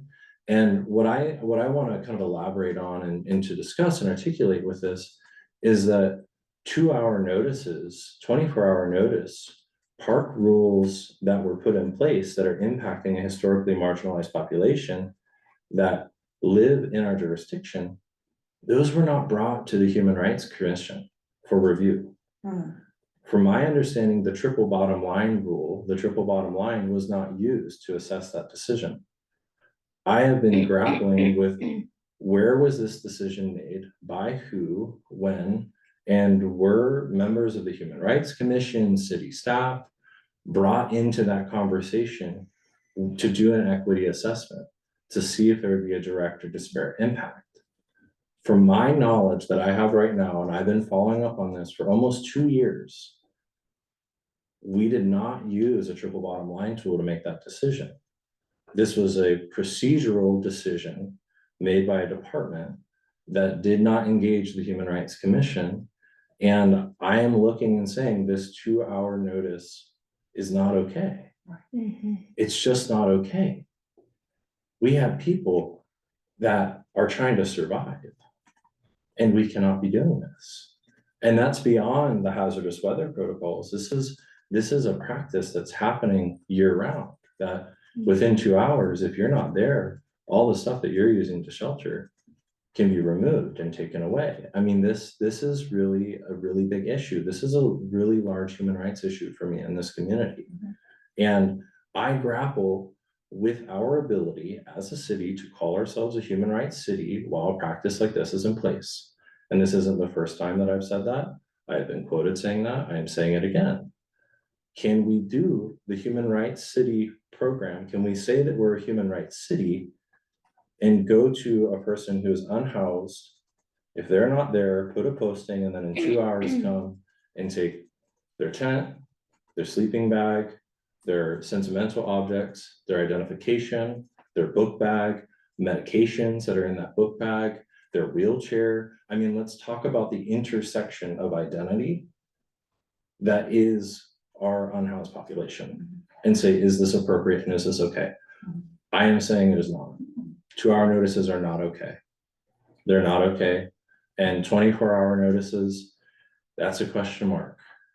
And why don't we have places for people to go? Why are we telling people to move from point A to point B to point C? And why are we not engaging our Human Rights Commission in conversations about something like a 2-hour notice? And then why are we a year later having a conversation about this? We talked about this last year at this time, and we have got people who are trying to survive. And I'm getting reports again, as a person on the Human Rights Commission, that's seeing everyone, outreach providers, the county staff, the city staff, the mayor's office saying, hey, we're having clearance events. It's causing people to have hypothermia. These are medical providers.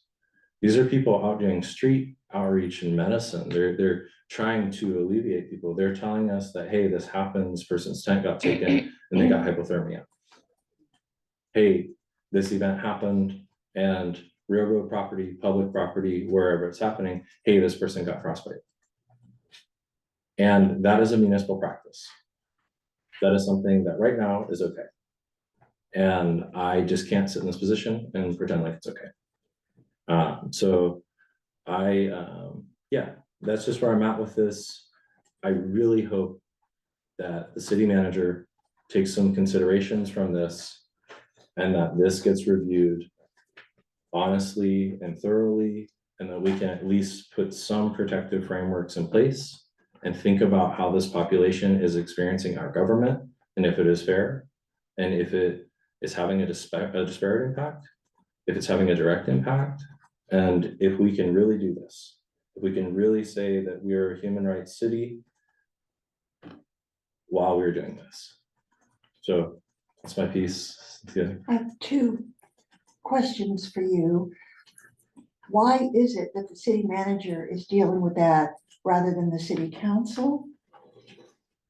I don't know why that happened. That's my first question, I guess. And my second question is, you said that a department had gone ahead without our input. Which department is that? So my understanding, this was a Parks and Open Space decision, that Okay. park rules All right, are a departmental okay, framework. And this is a procedure. okay, So a very interesting nuance is that a policy framework is put in place. The EC 4185, 186, those or 815, 816, those codes are put in place, decided by council.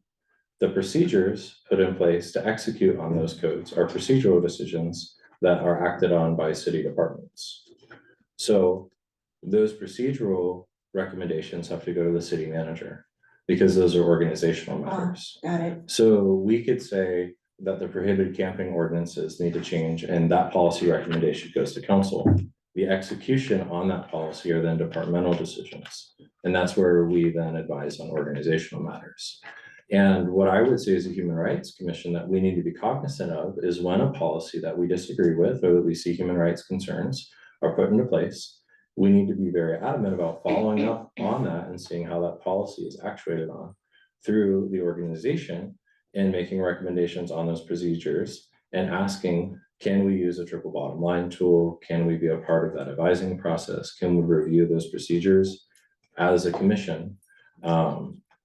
So that the way that a policy is being actuated on mirrors frameworks that we would want. And this outlines things that I think should be in that framework and that we should be considering. There are tools, mechanisms, ways that we can do our due diligence to ease the experience of marginalization that is currently being acted on.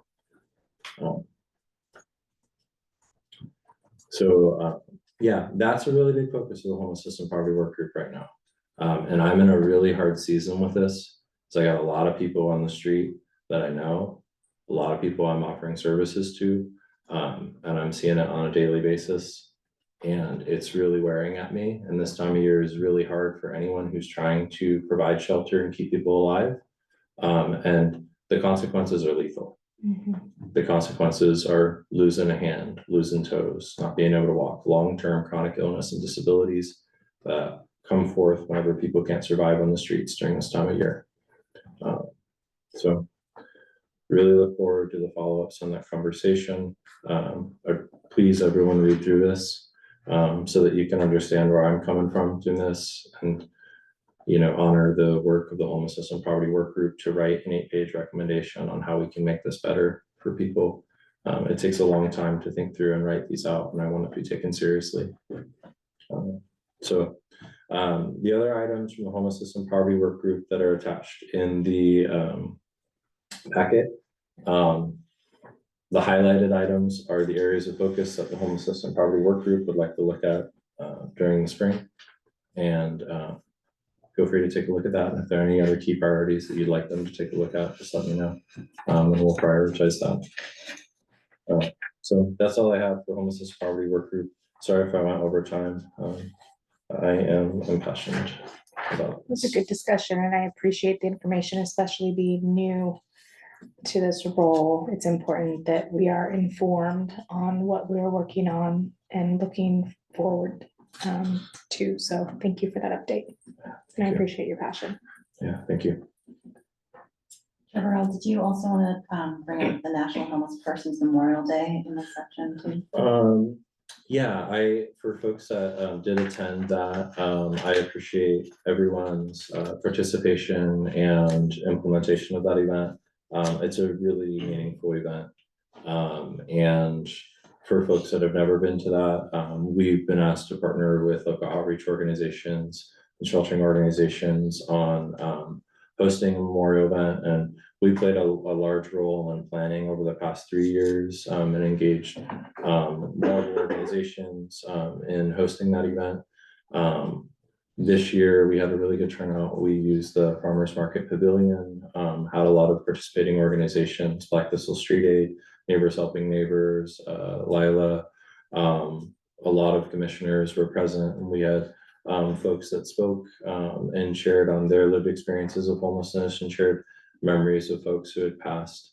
And yeah, so for folks that helped do that event, I really appreciate it. Reading those names is a really meaningful and powerful thing. And I appreciate everyone that participated in hosting that and being there. So yeah, thanks. I wanted to add that it was meaningful that Mayor Venus and Councilor Leach were there the whole time and made an effort on this topic and on our behalf.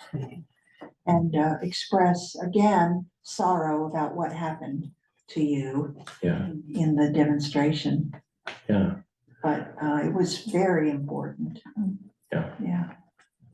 Yeah, I think reflecting on that, it's really important to recognize that every year there's an element of protest, and this event in itself is a protest. It's holding a space to acknowledge people who have passed and inviting people to participate in that. Asking a mayor to read the names is something that the Homelessness and Poverty Work Group decided on 3 years ago as a precedent set.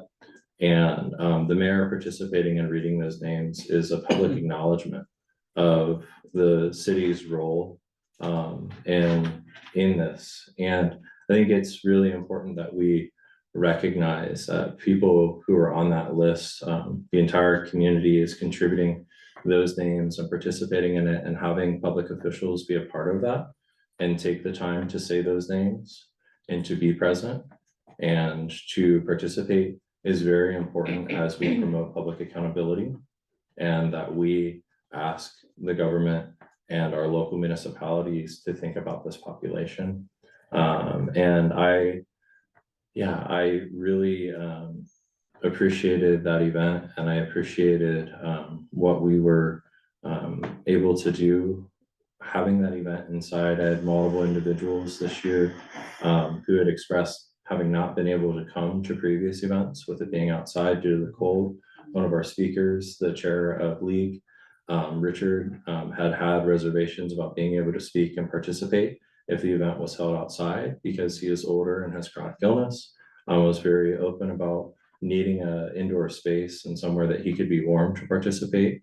And seeing the Farmers Market Pavilion be a space that was accessible to folks in the unhoused population I had a lot of unhoused folks that I had invited and some folks that participated in the planning that were there and that really appreciated that space being accepting and welcoming, and having vocalized that that space doesn't always feel as accepting and welcoming. And we were able to do that as a homelessness and poverty work group, and partnering with the organizations like Black Thistle, who did the Farolitos, I think was really meaningful. So, yeah. So I'm looking at our time, and I know that we have WeCU updates here, and then OCE updates. So I want to hold space and go on to those items.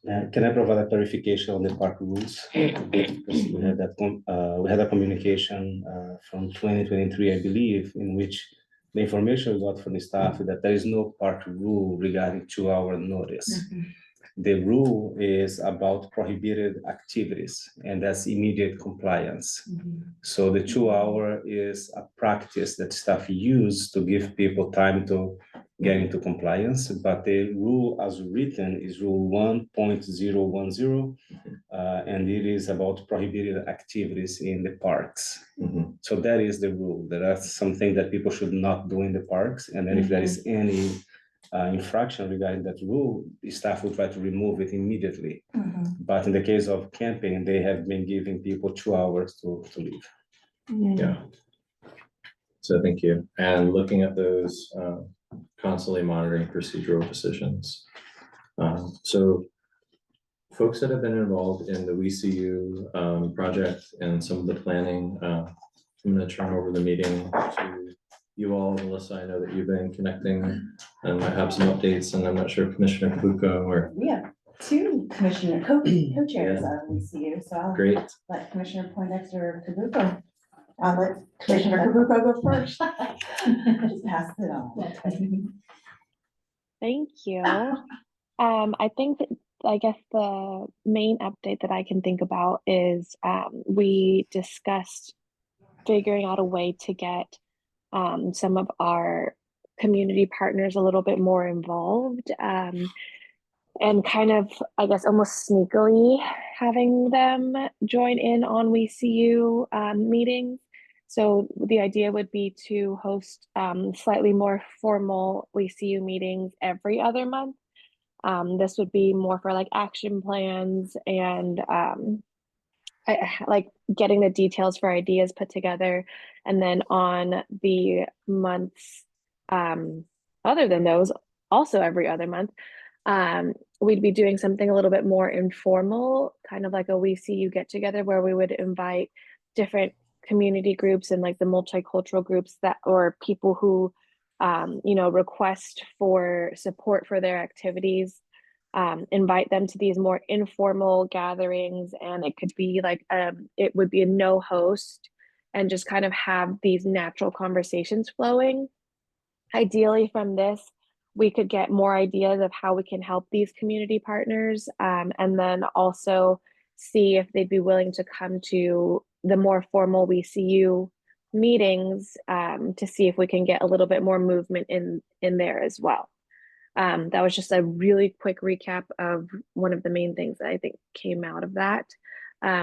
Anything to add, Commissioner Poindexter? Thank you. I'm acknowledging that I am very new to this, and everything that we talked about was news to me. And I learned that WeCU used to be very vibrant and active, and there's been some fading away. And so the goal is to reactivate.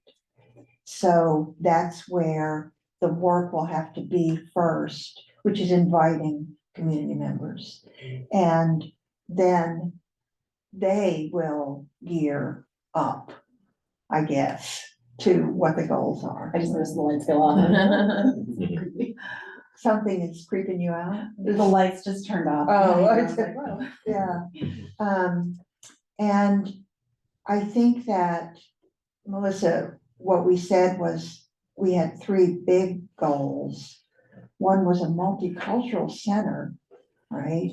Well, no, that was shared, that was a recommendation of the past WeCU. Yeah, And then I did share the multicultural needs needs Yeah. assessment report with Yes. everybody, so that everyone was on the same page of where the history of WeCU started and where we Yeah. are today. yeah. Yeah, and it was a recommendation in the report, Mhm. but it's not something that I think WeCU is actively gonna work on just Okay. yet. All right. I think about Thank rebuilding the folks and the capacity first. So our job is to rebuild WeCU. Yeah. There are other Great. commissioners there as well, I don't know if you guys want to add anything. I thought it was great to see, try and start thinking about all the different groups and maybe are there some groups missing and then starting sharing names. Do you wanna share the group that you think? I suggested, people that are formerly incarcerated, make sure they have some representation on there for various reasons, so. Fabulous. Thanks for that update. I'm really excited to see WeCU get some traction, and there's a lot of exciting work plan items for WeCU right now. And so I think it's in very good hands. So yeah, thanks for that update. As a city staff question, do we know if the WeCU is going to be presented in the work plan as a work group or a staff advisory? I just wanted to, yeah. is So that something we're? right now, it's hosted as a work group. I know that there's been an ad hoc capacity suggestion, but we did discuss wanting it to be a work group, but maybe moderating frequency if there's personnel capacity issues, or thinking about alternative modalities like hosting sessions in the office space here. Maybe there's ways to kind of do that. But I wanted to leave it to, all of y'all to decide. But as it's written right now, it's a work group. Not an ad hoc group. Our only ad hoc group would be the advisory group that's doing our administrative planning. And then the economic opportunities work group consolidated those work plan items into the homelessness and poverty work group. Just a clarification on process. So we have that as the recommendation from the commission. And as the work plans goes to council, we need a recommendation by the city manager. So the capacity to hold the work groups as formal work groups of the commission depends on how much staff FTE we have available for that. Because according to law, all work groups, if they are approved as work groups, they have to operate in the same manner as the HRC.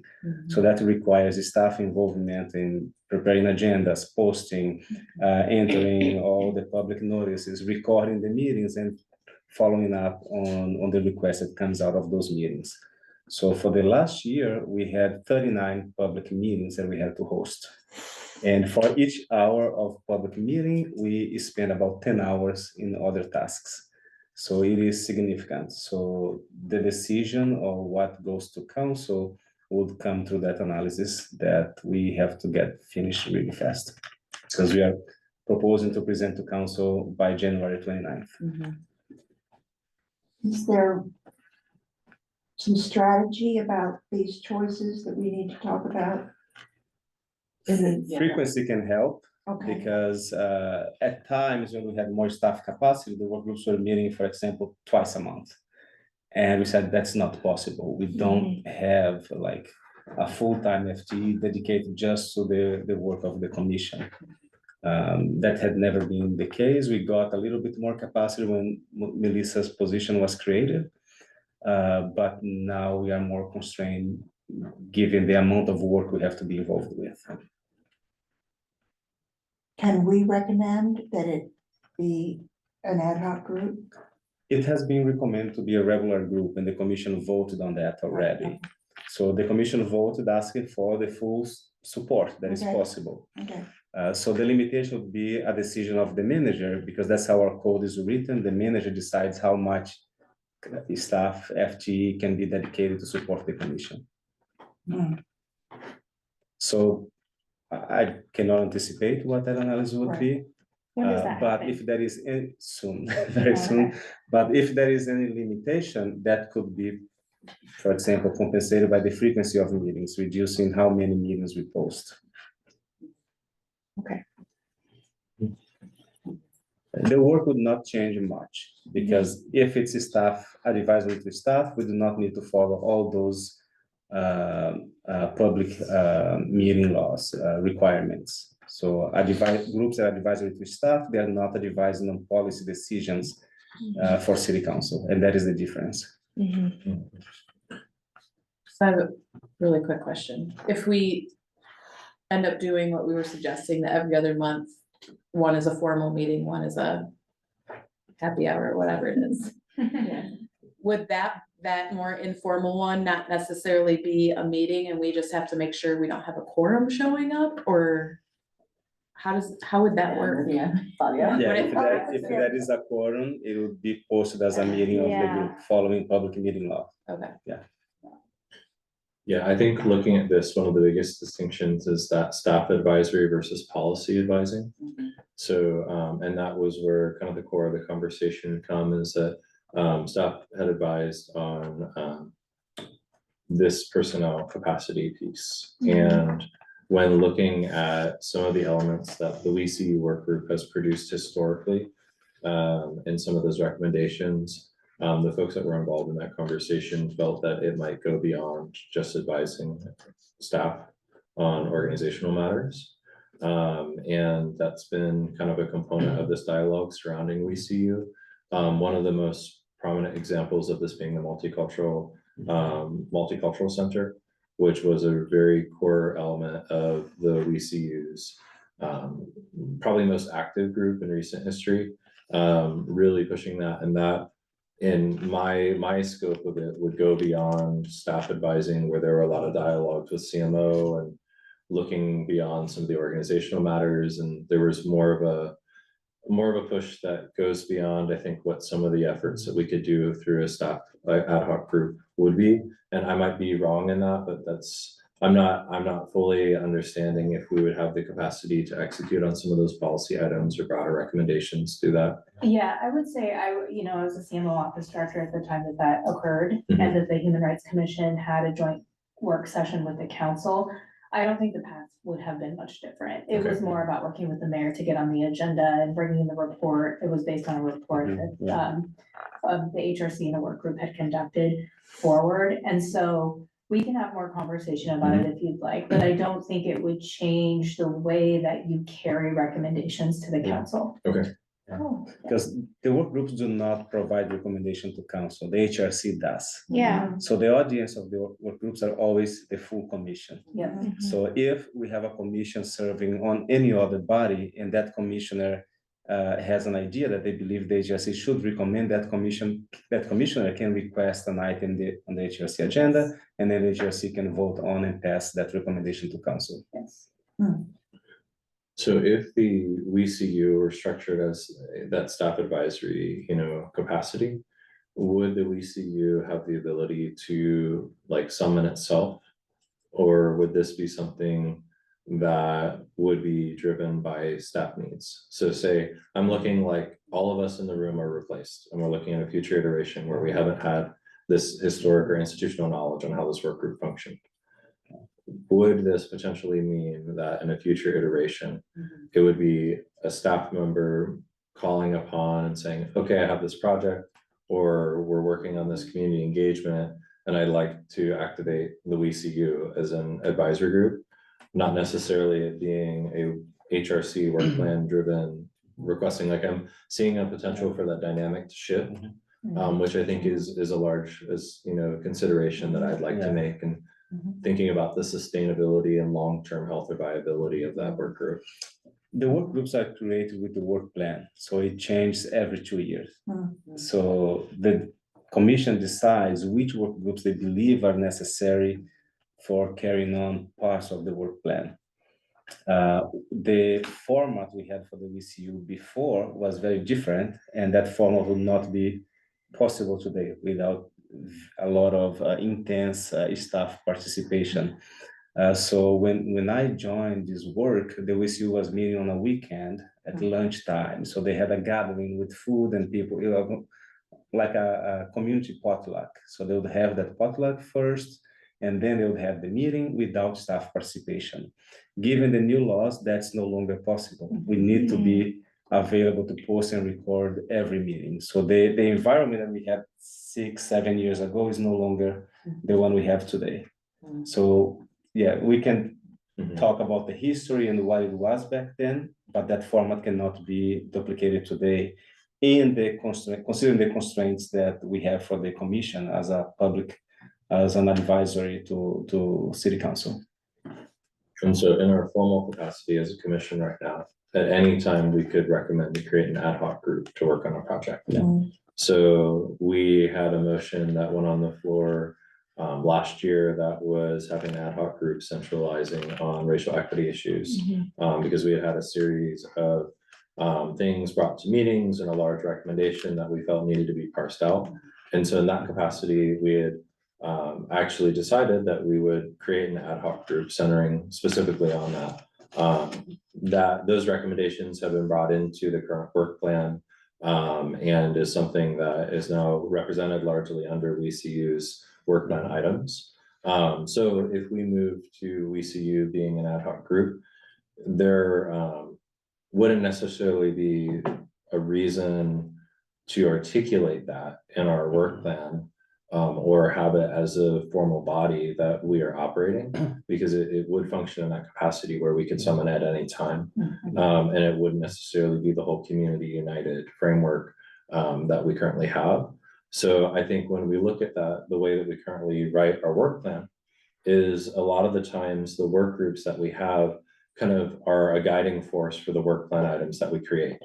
So, and a broader critique of the Human Rights Commission has been that it has a really large emphasis on homelessness and poverty and economic issues, but a lower emphasis on issues impacting historically marginalized communities outside of that group. So part of having the whole community united work group, I think, is making sure that there is a working group that centers on those issues. And that we as a commission have that kind of guiding principle where we're saying that there are these pieces and dimensions of our work related to human rights that we really want to center on. And so as we kind of think about this broader conversation, we can summon those ad hoc working groups in any capacity. And I think that's just something to bring into as we're looking at the future of work planning items and why work groups and articulating them, like those decisions are largely made. That was guidance that we were provided. That's something that's been something that chairs have discussed and shared and with the Human Rights Commission in the past. And so just kind of having that awareness, I think, is important too, so that y'all know. Yeah, we are out of time. We have 2 more items in the agenda and Commissioner Cabuco waiting. Do you want to extend the meeting? If we, yeah, I think that we would need to make a motion to extend. Are we comfortable making a motion to extend to 7:50? I make Motion to 10 to 7:50. Okay. Okay, that's a second. So all in favor, say aye. Aye. Any opposed? Any abstain? Okay. All right, thank you. So any other questions on WCU or kind of the Can I make a administrative? comment? Yeah, go ahead. Obviously I want to follow the rules of however it would look if we are doing an informal meeting of sorts, and everything that you all have said has been kind of my intention behind the idea of the informal meeting. Chair, I appreciate all the work you do in the homelessness and poverty work group, and I wanted to make sure, obviously, I obviously want to make sure that we are focusing on all of the other groups that kind of help need our attention or asking for our support, which is why I want to make sure we do have an opportunity for them to come and talk. And the idea behind the informal meetings is it gives the commissioners who do attend opportunities to have multiple conversations at the same time. It's less intimidating for some of these groups and these individuals to come and talk and present their ideas or their concerns or their questions, and then we can take them back and see where, you know, we can best put our efforts. So I like however this works out, if you know, if Melissa can help guide us what the parameters need to be for us to have these informal group meetings, but I do think that they are important for restarting the WCU group and for hearing more voices in our community. Thank you. And so I think as we approach that, looking and saying in what capacity can you meet and do that, it mirrors a lot of what the homelessness and poverty work group would say listening sessions, and like have a different name for that. That doesn't mean not having a working group status. And that would mirror work and outreach work that we've done on the homelessness and poverty work group. And I think that that's something that would be within the scope of the current work plan. And there may be some pieces that you can strategize and communicate with Melissa around, because I agree that's a very powerful, meaningful capacity to engage. And that not all of those types of meetings need to be public meeting, work group, the broader context. And I think that you can host those types of events. And if they're hosted in public forums, that's a much easier context to do things like that. So if you were to have those types of meetings, say in a publicly available space like this, or King Library, or not King Library, King Library, that's funny, an ode to my alma mater, but the public library, truly that might be a way to engage that without losing that working group status, if we wanted to maintain that. And just to be clear, you're saying that a listening session would not require staff backup? It wouldn't require all of the other components of that the go hosting. into hosting a public Yeah. meeting. Okay, and recording. Recording all of that. Mhm. Could So we thinking call it about how something we- like creating conversations or something like that? Because that's, that's really what the gist of it is. And listening session also sounds a little formal. Mhm. Yeah, absolutely. Call it, I think, a conversation cafe, Got it. Got put it. in a HRC request for some coffee. Love and that. Yeah, I think it'd be fabulous. helpful, thank you. Mhm. And I think we have some panelists that we hosted that would love to attend something like that actually voiced the desire to have more events like that. Mhm. So, yeah. Okay, so Office of Equity and Community Engagement updates. Yeah, so we do have a report, like a draft report that I send you some materials. Before I get there, I just want to share some information about staffing for our office. As you remember, we request your participation in helping us with the search for the human rights and equity analyst. And we went through that process and the search failed. So we suspended the hiring, and now we are waiting to learn more about what our budget situation is before we reopen that search process. So what that means is that Melissa and I have to spend more time carrying out the work of the Human Rights Commission until we can get more staff on board, which I have been doing this for 6 years, so I'm very familiar and like it. But it does reduce our capacity for other part of our work. So please be patient with us until we get someone on board. We will try to rehire as soon as we learn more about the budget situation. Yeah, we're in a hiring freeze at the moment. Fabio, is there a reason why Melissa isn't listed under staff for the Office of Equity and Community Engagement annual report? I don't know if I'm on the same page as all of you guys. I'm on page 29, where it says programs and staff. You're not telling us? Just a mistake, sorry. Okay, I just wanted to make sure. Thank you. for keeping No, she has up. not been fired. There's also a mistake in Kayson Carter's name. Yeah. There's an N missing there. It was just my mistake. I was preparing this under a very short deadline to publish the packet for the commission. So I mentioned this is just very draft. We are going to work on visuals and before, but no, this is just my mistake. Sorry. And talking about that, we shared some information in November as an introduction to what the office does. And this is going into more details about everything that we work here, because some of the work we do is mostly internal, and then it's not known for the community, but it does have an impact on a lot of programs across the organization. So we organized it based on programs, so you can understand how the 3 programs that we operate are utilized by different stakeholders. The first page that you have is about our internal consulting projects. And here is our staff dedicating time to support other departments in the organization. So you have a little bit of information about the Parks and Recreation Health Equity process, which we're about to finish. And that's helping our recreation and parks and open space divisions with the implementation of a framework to promoting health equity in their operations.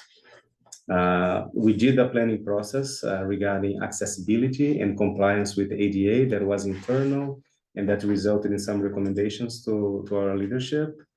We have the Equity and Community Engagement Network, which is the first structure we have in place for this at the city, when we have staff from all departments collaborating on equity and community engagement processes and efforts. So this is a consulting network. We gather staff, we work on different topics, and everything that comes out of the network is just recommendations. It's not a decision-making body. It's just a way for us to share information with every division and department in the organization and to gather their feedback as well. We mentioned some of the work that was completed last year, including recommendations on how to collect data regarding demographics. And now we have a standard for the organization, so we can utilize data from different sources, disaggregating data by race and ethnicity, gender status, and so on. We had a guide on the use of personal pronouns for the organization that was created through the network. We were discussing how to provide financial incentives for people to participate in our projects. There is an equity panel guide, so more and more departments are requesting help and support for equity panels for the projects. And now we have a guide on how to do that. And we finished a first draft of the community engagement guidelines. Those guidelines are being drafted right now. We are utilizing information from the survey that we did last year. Over 1,000 people participated, so we have that information. We have information from the staff across the organization who do work on equity, on community engagement. And we have a series of listening sessions that we started in December. We had the first one with Latino people, and we have 3 more coming up, one tomorrow with Black and African Americans, another one in the following week with Asian, Desai, and Pacific Islanders, and the final one in February with LGBTQ plus residents. We may schedule 2 more because we have different processes for engaging with the Native American community and tribes, so we are discussing which additional listening sessions we may schedule. Melissa and Lorna work on a digital equity panel. So there was a grant funded by the recovery funds, and there was to understand how people have access high-speed internet and come up with some recommendations that the city can use to secure funding to expand access across our city limits. Language access, for this one, we offer a little bit more information because that we have more data on how many requests are being received. So language access is about helping people who have limited English proficiency accessing city services and information. So there is a webcast in Spanish called Aquí en la Ciudad. Lorna Formo is the staff who works on that project, plus consulting with departments and help with translating documents and translating declarations that the mayor prepares, or providing in specific cases when an individual has a need for translation or interpretation, that we can advise the departments how to provide that service. Then on the following page, we have training, which is a very time-consuming service that we provide to the organization. We created the belonging training, that is the baseline training for city staff that has 4 modules. You have the data on those. So last year we had 763 employees going through those trainings, and we deliver all of them.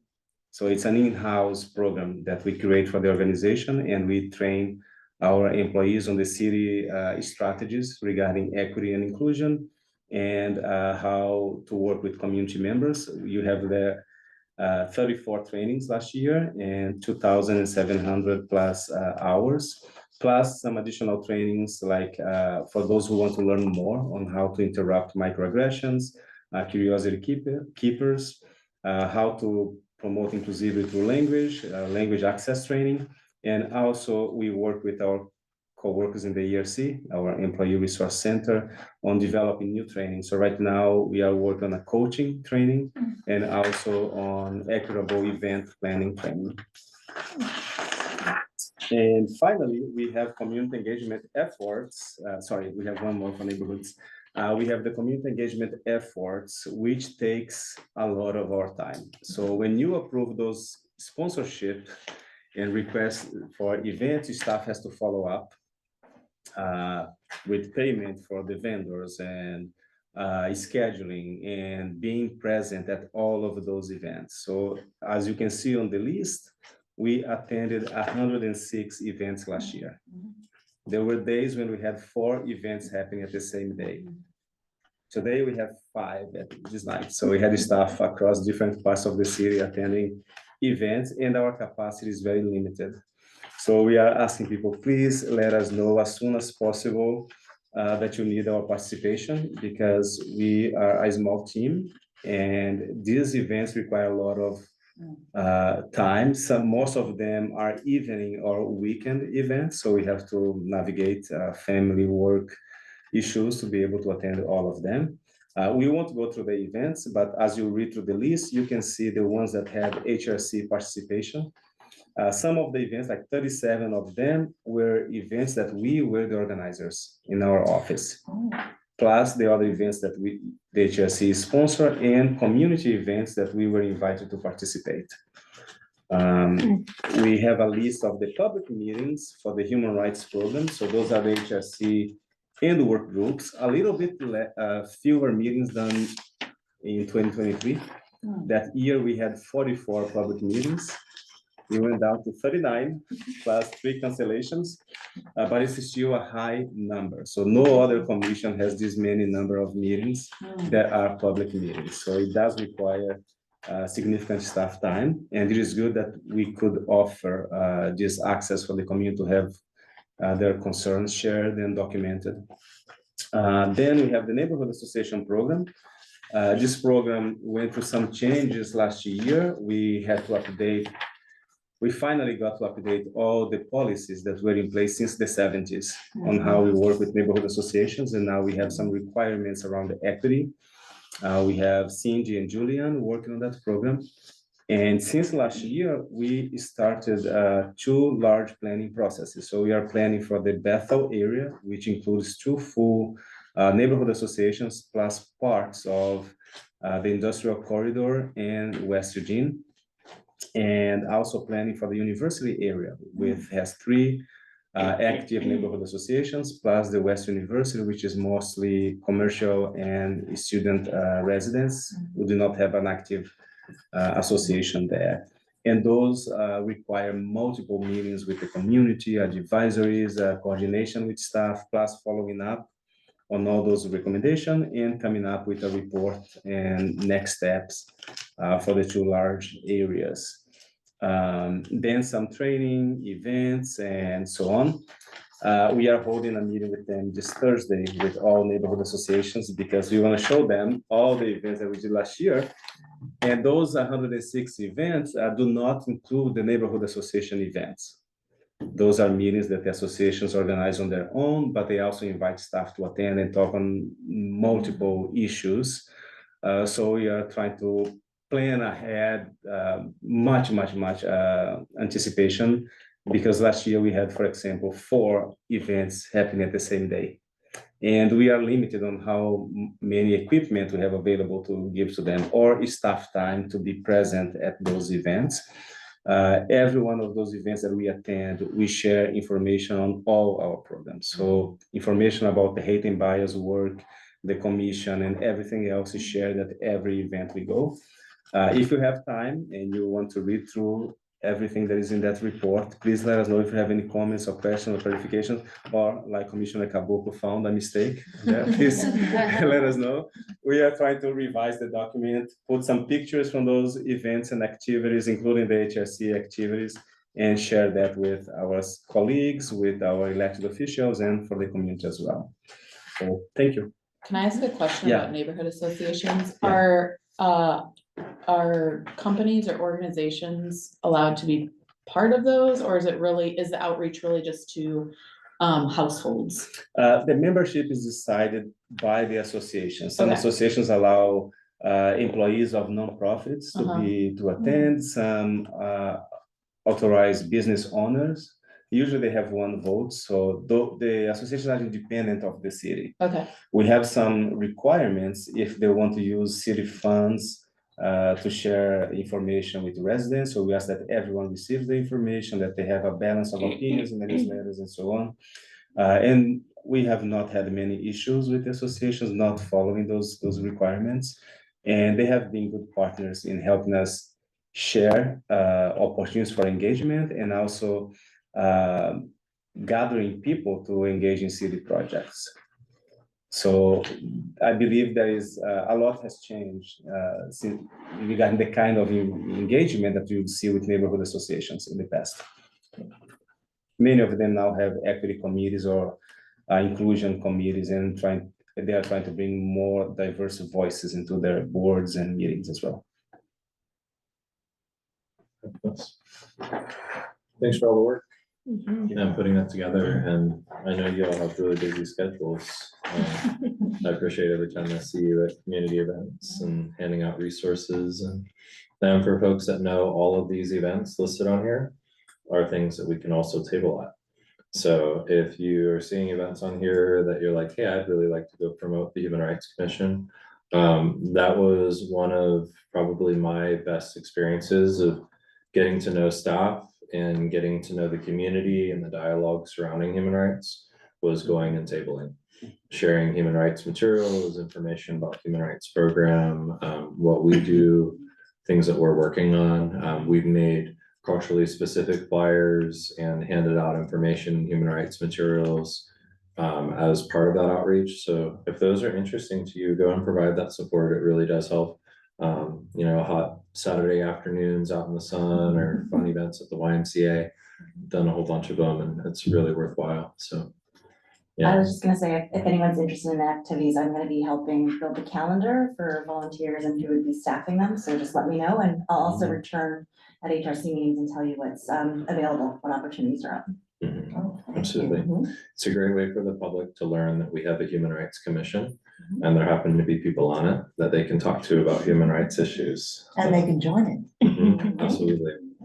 So Sorry, Chair, and that was the last update. We have applications open for the commission until January 31st. Some commissioners are their first term is ending, so they need to reapply. So if you have not done so and you are planning on continuing the commission, please submit your application by January 31st. Thank you. okay, thank you. So we are looking at time a little bit over. And do we have any public comment on the Q&A function? No, we have no request for public comments. Okay, so if no one else has any questions for OECE, I think we can motion to end our meeting. So moved. Okay, all in favor, aye? Aye. Any opposed? Any abstain? Okay, thank you for the January Human Rights Commission meeting. I'll follow up if you have any questions. Thanks. No one's filling a vacancy.